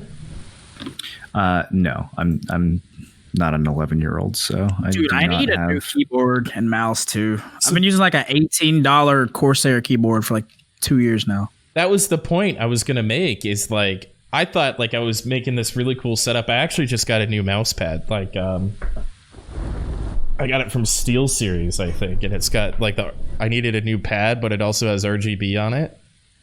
So that's pretty cool. I actually am pretty jealous of that fucking Tim Allen face in the background, though. It's huge, though. That thing looks sick. Yeah, I mean, sell you one. But I realized that all this colorful stuff that I got is basically just toys for 4-year-olds. So my son walks in here and he's like, "Whoa!" Or sees my computer that's got all the lights in it. And he's like, "What the fuck?" And I'm like, "You shouldn't say that. You're 4.5." But yeah, I am. We all do just like spend a bunch of extra money for literally kids' toys. So you're not wrong. True. So yeah, other games. Mortal. I really want to talk to you about Mortal. Oh, Mortal. Yeah, that's how I feel about it too. Darkfall's back, baby. It is, isn't it? I was watching you like sword fight on that game. It looked like you were like so concentration heavy. It was pretty intense, honestly. Well, the timings are really weird. You can't just block an incoming attack. You have to block it at this odd like spell batch ping synced time. So there's this bizarre like meta game you have to play with the blocking. It takes a while to get used to. It's supposed to make it so that like someone from US and someone from EU fighting each other are equalized. But yeah, it's pretty fucking odd. I think a lot of people will hate it unless they give it like several hours to actually sink in. There's a lot of Mortal that I could describe that way. Everyone's gonna hate it unless they like can push through the first few hours to actually get past the horrendous part and experience the good parts. So does that mean it's very preemptive, like kind of predicting like what someone's going to do, since you can't really reply exactly in real time? No, you can reply, but it's like if you go and block as soon as someone swings at you, you might actually block too early. You might time your parry incorrectly. So you almost have to like wait and give them a second for their swing to go off and then block like in the middle of their swing in this weird like ping equalized way. I don't really know how to describe it, but it's definitely like very odd at first, and it takes a while to get used to. I thought I had it down pretty well. I was watching Jonah play for a while, and I thought I knew what I was doing. And then I started like actually practicing it, and I was pretty far off, so I couldn't quite get the timing right. It was pretty frustrating. And then it took like 30 minutes and Moreland's Discord helping me to even like make a character in the way that I wanted. So I've got such mixed feelings about Darkfall, and this is absolutely Darkfall in almost every sense of the word. Yeah, it really is crazy similar to Darkfall. And I mean, the first one was back in the day too. It was just way more, kind of sloppy and buggy. And then, there's 100x or 100 times XP boost going on in the game. And that's the only time I started playing Darkfall with like days after that came out or something. And so people would spend years, working on these skills and stuff. And I just don't know if I'm actually going to have the fortitude for that, So is it like their rendition of the game? Like, is it kind of like remaking the game in their way, or... They are it's like a remake / port of Mortal 1. It's not actually a fresh game. It's the same. A lot of the same mechanics are taken directly from Mortal 1, but it's a completely new engine. The world is apparently somewhat different. It's unclear to me how much they're changing about the world, but it seems like a lot of the points and interest and stuff are getting moved around. There might even be completely new continents that weren't in the first one. So there's definitely some new stuff. There's also like a bunch of secrets from the first game that apparently even after like 15 years nobody discovered, so those are still out there somewhere, and with a bigger player base, they might actually get uncovered this time. Yeah, the player base in Mortal 1 never really blew up, so it's going to be a different experience this time around with like a lot more publicity and a lot more people who are just desperate for a game, trying it out. It's definitely going to be like undeniably it's going to be a unique and fun experience when it comes out. Whether it has any longevity really depends on how they spend this next X amount of months of development before. I don't know when they intend to launch it, but I think the game for sure still needs at least another year. And if they're going to try to release that shit this year, then I think about 98% of people who play it are going to be done in the first 2 hours. You're really going to have to be patient to stick with it if it's anywhere in the state that it's in now. So it's kind of like an early access thing, basically, right now. It's not even that it's early access. Like there's some things that feel early access. Something like the mob behaviors feel very bad. But I honestly don't even think that's going to get fixed. I think the mob behavior in that game will always be trash, just like it was in Darkfall. I don't think the devs care enough about that kind of thing. It's more that the actual mechanics and the level of understanding you need just to do, like, I was trying to craft a bow in that game, and I had to go and buy a book for the bow crafting skill from an NPC. I couldn't just go and craft, like I went and chopped a bunch of wood. I couldn't actually turn the bow into the wood into a bow until I bought the bow crafting skill. And then I still couldn't craft it. So I had to go back to the NPC, buy another book for the shape of the bow. Still couldn't craft it. What? Had to go buy a third book to learn how to make the type of the bow, because you have to combine the shape and the type together. And then I chose a material to make the bow, and I found out that if you make a bow out of a single material, it's never good. You always have to use multiple materials. And so in order to be able to use more than one material, guess what you have to do? Get another book. You got to go buy another book to unlock the ability to do a second material. Yeah. So it was like literally an hour and a half process for me just to figure out how to craft a basic bow. And this is with everything turned up to 100x. So in the actual release of the game, if you don't have someone literally like on the spot in Discord with you answering your questions, good fucking luck figuring that out on your own. And that's what I was thinking too. Like the only saving grace of this is there's enough nice people in your curated community that are willing to help out other friendly, active people in that community to kind of get up to speed so we can play together. Otherwise, I'd take the hardest pass possible on this game. So Mortal 1, the original Mortal, was a game that people who got angry or bullied out of Darkfall would go install for 30 minutes to 24 hours, and then they'd go, fuck, all right, I'm going back to Darkfall. Or they'd play a game of League of Legends or something and come back. So Mortal never... They had like this really niche following, and I guess it was going, or is still going, for a very long time. But Darkfall was always kind of the king until they closed the original game and tried to make a new one, and it was a total fucking disaster. Did you ever play Unholy Wars? Oh God, yeah. Yeah. That was so bad. I didn't play launch. I played the beta and didn't make it to the actual launch of the game. I don't think it ever launched, dude. No, it did. It was out for like a year or two, and then they shut it down. Yeah. I can't imagine somebody playing it for that long. Hey man, when you're desperate, especially for this type of game. Like that's the thing. One thing I will say about Mortal is the devs are definitely committed to their vision. Like there's absolutely not going to be any compromise. There's no chance that these devs pull a New World, right? Like they are going to make the game they want to make, no matter what the fuck anybody says or whatever their investors tell them. Like they clearly know what they're going to make and they're sticking to it. So I admire that in a sense, but I also think that in a lot of ways the scope of their game is so vast that I don't know if it's ever really going to feel finished. And it definitely, a lot more effort needs to be going into the new player onboarding experience rather than like, you know, adding a like new fucking weather effect or whatever, like crazy detailed shit they're trying to like, you know, put into some obscure part of the game. I guess that's always the hardest part with those kind of games, right? Where you like want to maintain that hardcore roots and not like ruin it by going too Care Bear. But it's also you want to put enough incentive for people that like never really got to experience that type of genre or that type of game to at least, come give it a shot.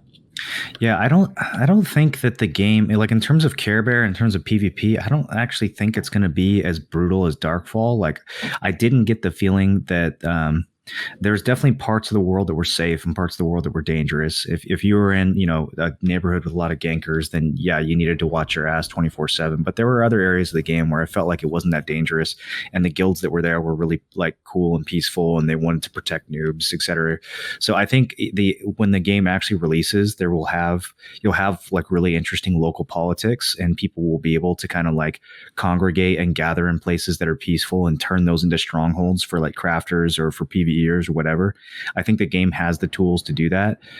The question is, will a PvE player or a crafter make it through the first 1 to 2 days of the game long enough to actually experience those things? Or will they just be like, how the fuck do I make a simple bow, and just uninstall the game, I think one of the most interesting conversations you've had relating to this game is the arguments that you get into about how difficult or hardcore or toxic a game has to be, and the relationship between that and open loot, hardcore open loot kind of stuff.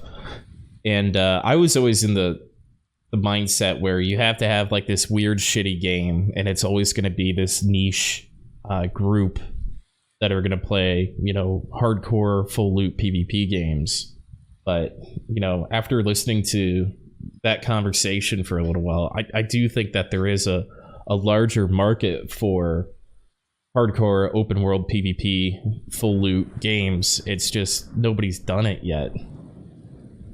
Well, in the early days of Darkfall, there were fuckloads of like role players and PvEers and non PvP types, but they all got washed out after the first month or two because the game got so hardcore so quickly, and it was just swarms of goon squad going around griefing everyone they could see with no penalty. But the potential of having a diverse player base in a game like that is there. You just have to make like alignment systems or karma systems or murder systems or whatever that kind of line up the incentives properly, that people don't just get slaughtered everywhere they go. Our main crafter in Darkfall was the guild leader's wife, and then we had I think our weaponsmith was one of our best PvPers' dad. And so like it still brought in, Darkfall brought in like this I don't want to call it a subset, but I can't think of a better term, of non-typical players to this game just through the mechanics and how you can only do so much as one person. It would bring in and just the sheer newness of it too. Like people stepping into Mortal, if you played Darkfall before, it's going to be somewhat familiar, but if you never played Darkfall and you step into Mortal, everything is just going to be so fucking fundamentally different from other MMOs that you've experienced. It's going to grab people in a way that I think they won't expect. But again, only if they can get past that initial onboarding, which I think is the game's biggest hurdle right now. My only experience to that like full loot, like no bars hold style was Albion. And I know it's kind of different, but it kind of has a similar like idea, right? Of like being super open world. You have players that will defend certain players that are crafters while they collect and claim territory and things like that. And I mean that's something I could get behind. It's just that I haven't really seen a game really do it right in the modern times, right? It's always just having to go back to something that was done before. Accurate, yeah. Yeah, I think Albion does a pretty good job overall. There's a fairly diverse group of players in Albion. It's not just hardcore PvPers. Like that's definitely a game that can cater to crafters and like, market type players as well. But yeah, I don't know, Mortal, I think that like Albion does a really good job getting you into the game as a new player. Like it has a very clean tutorial. The mechanics are very simple. You can pick them up quickly.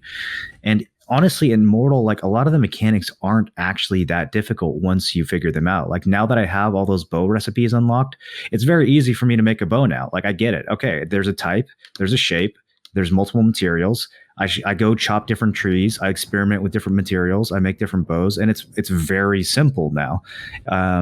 But it was just that initial process of just getting everything unlocked and figuring out how it worked. That that's the part where you're going to lose people. It's a turnoff to me. I recently got my second chat ban in Heroes of the Storm, so I've been working on that personally instead of trying to go around figuring out how many books I have to buy for this. I really want to play Mortal 2, but I'm kind of a little bit. I like the mystery and the wonderment of like playing a new game and having that big hurdle to climb over. I guess I'm kind of weird in that sense, where it's like I like the mystery, but I don't like mechanical obfuscation. Like, I don't want the mystery to be how I'm navigating the UI or the menus. I want the mystery to be me actually exploring the world and discovering a point of interest or a hidden NPC or a mob camp or another player. Like, I want the content of the game to be the mystery, not the mechanics of the game. Very well put. Tim, how do you get banned on a dead game, by the way? Hots is popping. My chat wants to know, dude. How do you even get banned? And you can't even talk to the enemy team, bro. So you're abusing your team. In the history of League of Legends, how many times have you gotten banned? Has anybody been banned for talking to the other team? Who gives a fuck about the other team? Hey, you, enemy team, you're feeding, you're dog shit. No, you just beat them. And you snowball, and then you type to your team, look how I just won this entire game bot lane and mid-fed every other fucking lane. Eat your own shit. Okay. Are you doing this? You're doing this in quick match, right? Not in ranked. You're raging in quick match, just to be clear. There's no way Tim doesn't play ranked. There's no way that Tim doesn't play ranked. I don't. The type of player Tim is. I never started. Here's how bad it is. Here's how bad it is. It's not just quick play. I have muted every single player. I never see anybody else type. I'm literally typing to these kids, and I get nothing in return. I'm just like unloading on them. You're just like shooting it to the void, huh? Yeah. Dude, people in HOTS never talk. It is so much different than other MOBAs, like especially quick match. I think in ranked it's different, but in quick match, dude, people are just like fucking half asleep at 11 p.m. just turning their brain off playing that game. Like, it is so not serious compared to Dota or League. But there was and Tim's just out here screaming at some poor like half asleep dad. Well, no, so it was they got rid of all of the free characters, so there was like one or two. I was trying the new characters that I haven't played before, and so I'm trying to like expand my breadth a little bit, and I'm having a lot of fun doing it. I got Icy Veins pulled up over here, looking at the builds, and I really shit the bed. Like, I just really didn't vibe with this one character, and my whole team. I didn't have my team muted, and they were just like fucking berating me. They're like, the healer had more damage than me, and I'm like, bro, I've just never played this character before. It's quick match, like, chill. And he's like, you're worse than dog shit. Uninstall. Like, I finally figured out what it's like, how like other people feel when I speak to them. Yeah, you were talking to yourself. Yeah. Bro, this man just got home from working like a 12-hour shift in a factory or some shit, and Tim's like, you're fucking trash, Junkrat. No, this time he was being called the trash. Yeah. That sounds like a enlightening experience for you. Do you feel like you've grown as a person? No, my response was just hyper toxic, and that's what ended up getting me banned. I don't know, dude. I've seen you play Overwatch. I think you deserve no mercy in all chat, bro. Agreed. But it was interesting being on the other side of me. But, I invited him to call his therapist because if he's that upset about somebody trying a new character in quick play on a dead game, he's definitely on a watch. And so I would. But you've also definitely gotten equally upset at someone in quick match for being that bad, correct? Absolutely. Well, it's more of like the AFK thing, right? It's where like you've got a tank that like walks out to the middle of the map, and then they just like scratch their balls, or their mom walks in, or their dog died or something, and then they're back in like 3 minutes, and then they just like walk up to people and die, and they're like, oh shit. And I'm like, can you please just fucking uninstall? This game's already dead enough. you're dog shit. You don't have the brain function to even like move most of the time during the game. Can you please just let the adults play? And so that's the kind of stuff that fucks me off. I'm really surprised that like you play HOTS, because HOTS is like the most you have to depend on your team MOBA of like them all. Like at least Dota, you can be completely broken in 1v9 and in leagues somewhat too. But like HOTS is if you don't have a teammate that's smart enough to just go soak a lane in the side, you just completely fuck everybody over. But there's hard carries too. Like you can play Grey Main and really just do camps by yourself. Yeah. And you know, so there's characters that are kind of like really good at quick match. And then when you're really tilted, you can pick Murky and like be completely useless to your team except for pushing. And then the Salt coming at you is incredible. I love that. That's my favorite. That's my next character I'm buying. Fucking Murky. Yeah, that makes sense. I think that fits Put your egg down and just like chain feed. Yeah. Yeah, they're just like, we're losing these team fights. And I'm like, I'm pushing as hard as I can. You gotta help us. And I'm like, and then I go down, I put my little bomb down, they auto attack it, I walk away. I'm like, there you go. You pretty much just AFK side push with Samuro and win like 98% of your quick match games. Yeah, never participate in a team fight once. He's on my list. Dude, I fucking hate getting Abathur on my team, bro. In quick match, that used to be the bane of my existence. There's some really good Abathurs, dude. Yeah, Abathurs actually carry quick match very often. Oh. Really? It's a better Murky. Oh yeah. Yeah, Abathur is like Murky, but for people who are actually trying. People who can use the mini map. Yeah, people with map awareness, exactly. Yeah. Which isn't me. Did you guys ever try that? What was that one 3D MOBA? Was it Smite? Did you guys ever try Smite? Yeah, I tried it. I did not. I don't know if I want a 3D MOBA, honestly. I kind of isometric. So, you remember Pelioko, right, Marlon? Yeah. He was like a Smite partner. And back when whatever that service was that Microsoft owned existed, they would put him on the official Smite channel. And they would stream him playing. And he's basically on the same rage level as I am playing a MOBA. And so he wouldn't even like shit talk his own teammates. He wouldn't even shit talk the other people. He would shit talk how bad and unbalanced the game was on their own. It was the greatest content I have ever seen. That kid was like so savage. And they invited him back week after week after week. And there was like thousands of people watching him.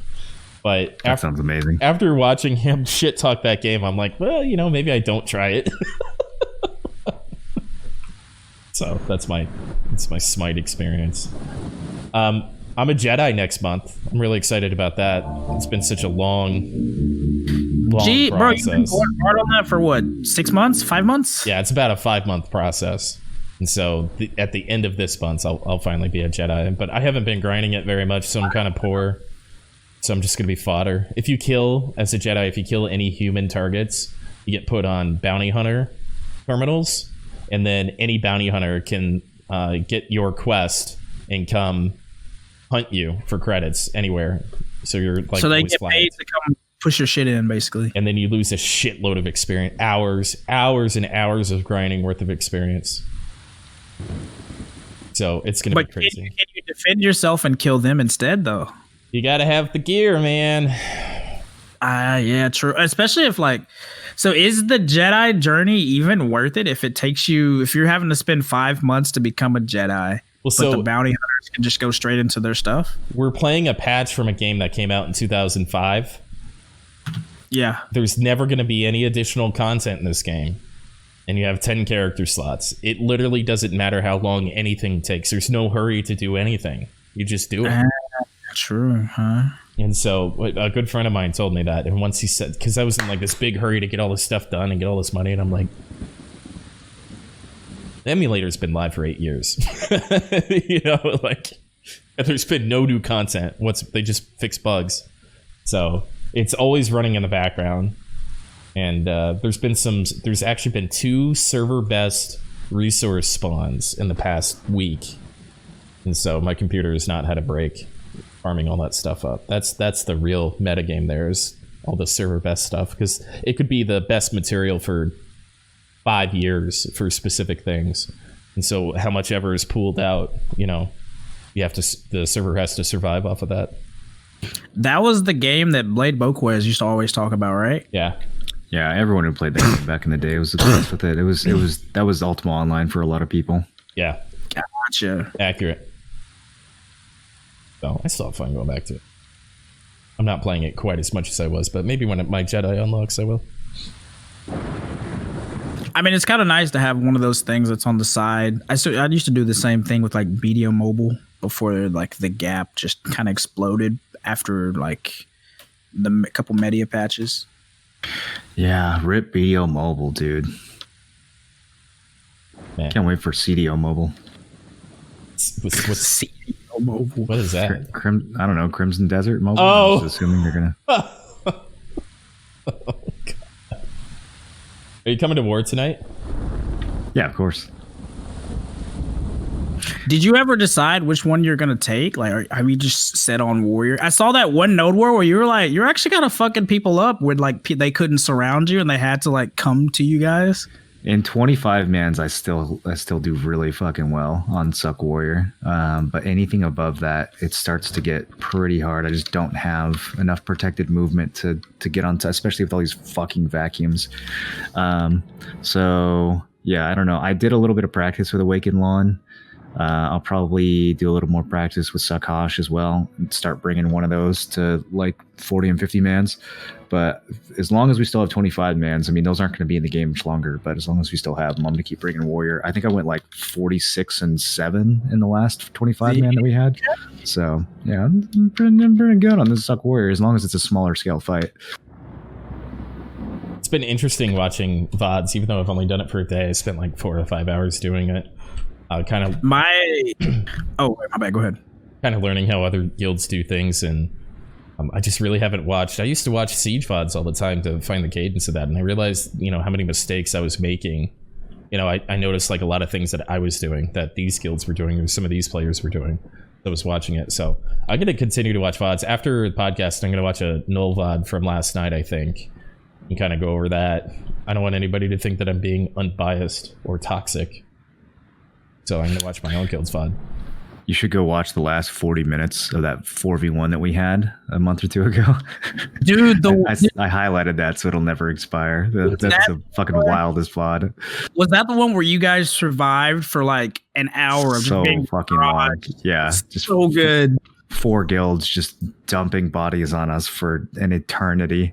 And we got down to like 1% at one point. It was insane.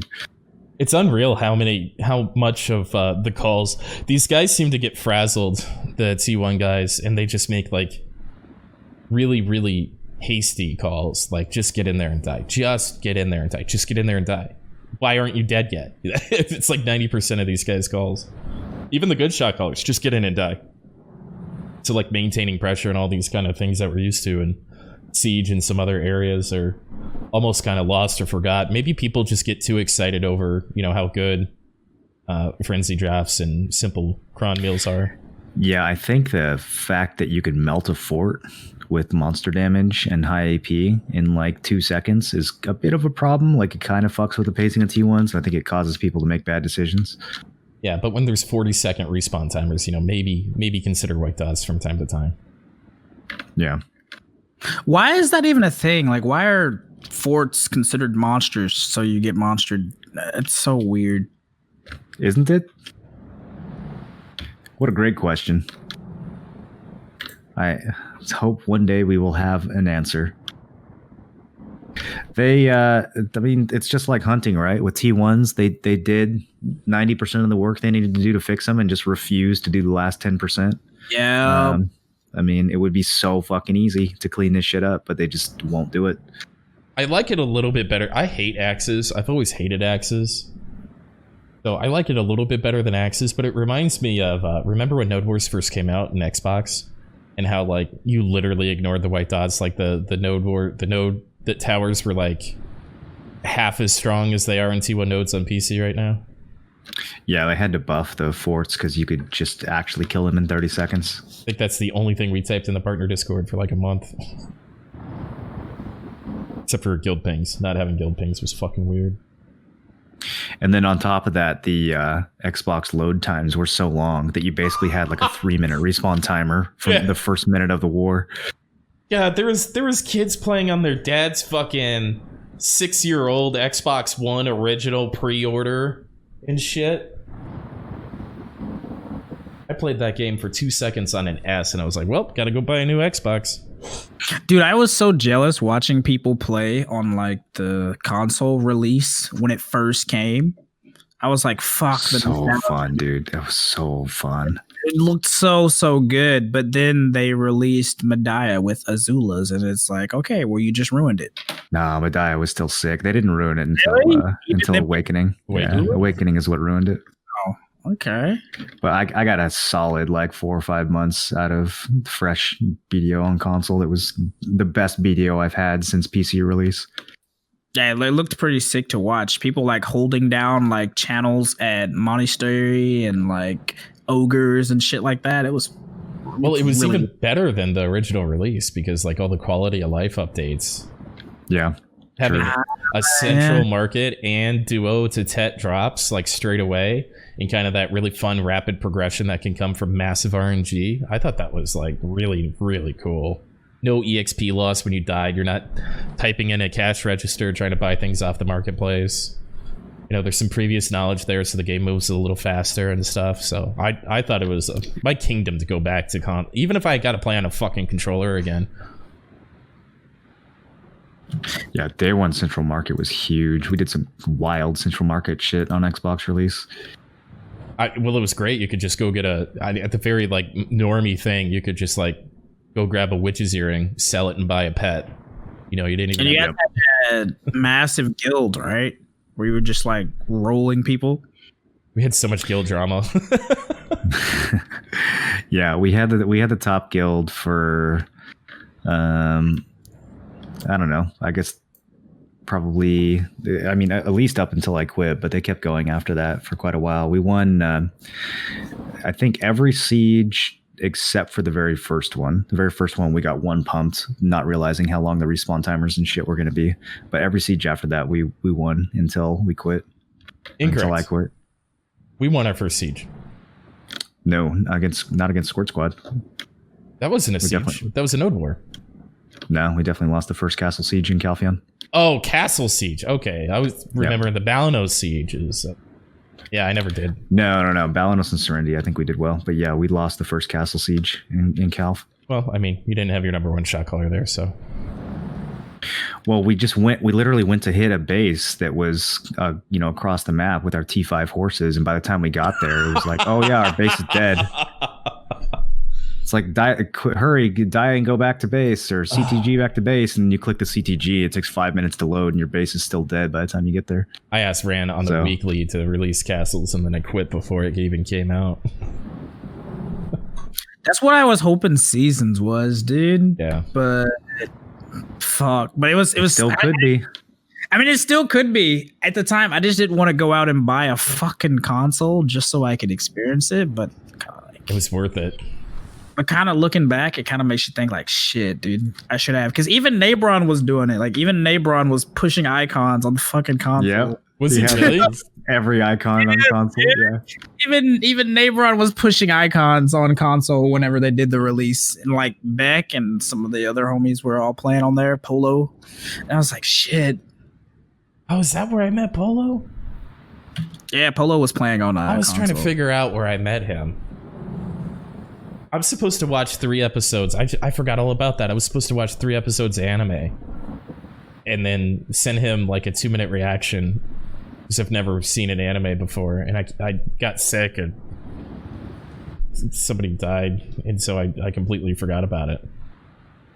It'd be fun. I got to do that. But yeah, my last thought on the VOD review thing. I was watching this Pecco guild. And this guy is absolutely one of the best shot callers in BDO, bar none. And he does it all listening to K-pop. That's probably part of his success. That's what my chat was saying, is like, it's his fuel, it's what keeps him going. And I'm like, but my ears, like, I'm trying to watch this dude. If he was dog shit, I'd be like, oh, it's just another dog shit caller. But it's like, and he's like making great calls, and I'm like, my ears are like, I'm getting like a brain bleed, dude. I'm getting a brain bleed. Why can't you listen to metal or techno like anybody else? K-pop doesn't make you want to kill a bunch of people in a video game? No, just me. Yo, apparently, Yeah. Pico is a VTuber guild. His opening thing for his stream, it's 10 minutes of K-pop and some dancing anime girl for just 10 solid fucking minutes. I subbed right then. But no, he's not a VTuber, but could be. Do you guys ever think about how much more money we would make if we were VTubers instead of real people? I'm just so angry about VTubing. I don't think I could possibly ever. Dude, Moreland, you can have like a potato, bro, as your like VTuber. Wow. Is that possible? How much does that cost to get a potato avatar? Like your current, like the Moro sip, bro. Just get that animated. That's true. That would be. We've got to do something. You know, this face isn't going to last much longer.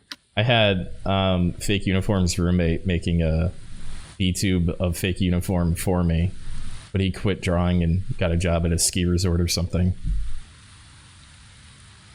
Pretty lame. Ski resort? So my avatar was going to be a 3D rendering of him. He would have loved it.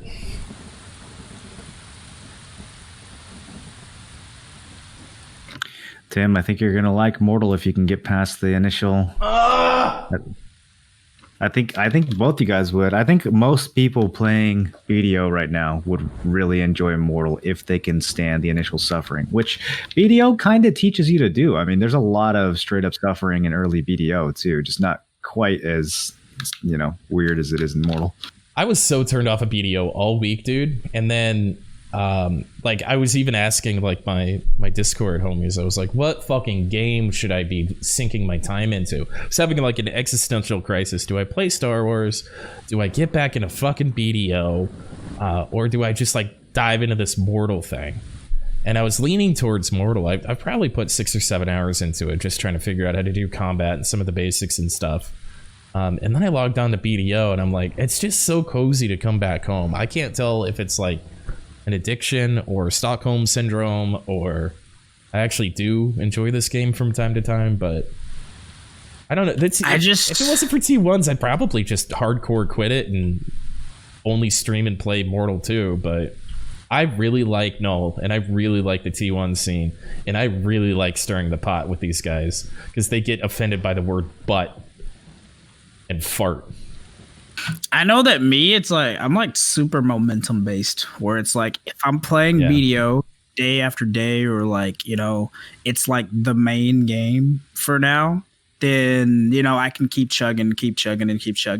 But as soon as I break it up by playing Dead by Daylight or League or some other horror game or some other stuff, it's like, fuck, dude, I'm off the train. Yeah. The rail's off the train. I start like missing streams. I start like, fuck, dude, it's gonna take me so long to save up for this pin accessory, and it's like, oh fuck. But like, usually I gotta like ride the momentum and try to like at least like work some other stuff in, but still keeping that BDO time up, I guess. I'm the same exact way. Every time I take a break from BDO, it's like I don't feel any desire to come back to it. But then once I do start playing it, if I'm playing it like every day, then it suddenly becomes interesting again. I don't know. It's weird how that works. Well, all of the people that thoroughly enjoy your stream and support it enjoy watching you play other games more often than BDO anyway. So that's a good incentive. Yeah.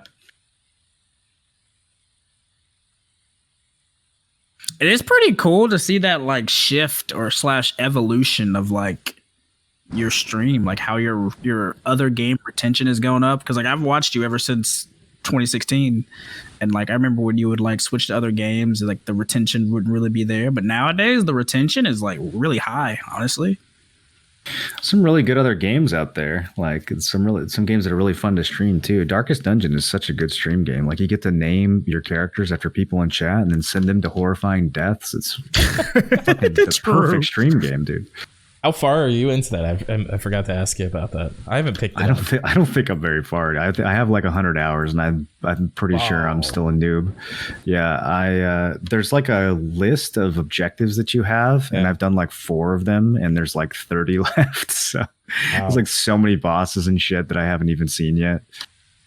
I guess I just don't quite get it. It looks like there's like 5 areas, and then I guess it changes or evolves or something. I don't quite understand how the the areas like level up, and the mobs get harder and harder, and you lose people, they die permanently, and then you're like trying to hire new people and get them leveled up. But then the process of leveling them up, a bunch of them are dying too, and you're just constantly getting shit on. That's great. Yeah.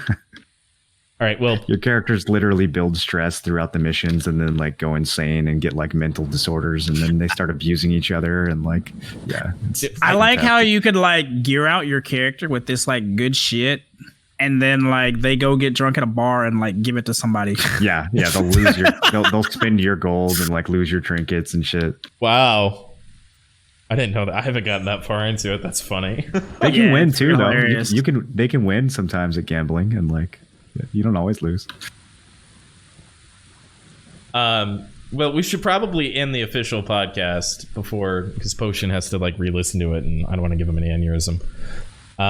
So before we call it out, let's go over and give everybody a little bit of red carpet. Kerr, what do you got going on your stream this week, my man? You're working on that 200 mil, yeah, or 20 or 2 mil trash. Yeah, I'm still pushing towards that 2 mil trash. I got talked by Chad into tagging Sucklon, so I've been kind of learning Sucklon. It's actually been, that class is pretty damn broken for PvE, honestly.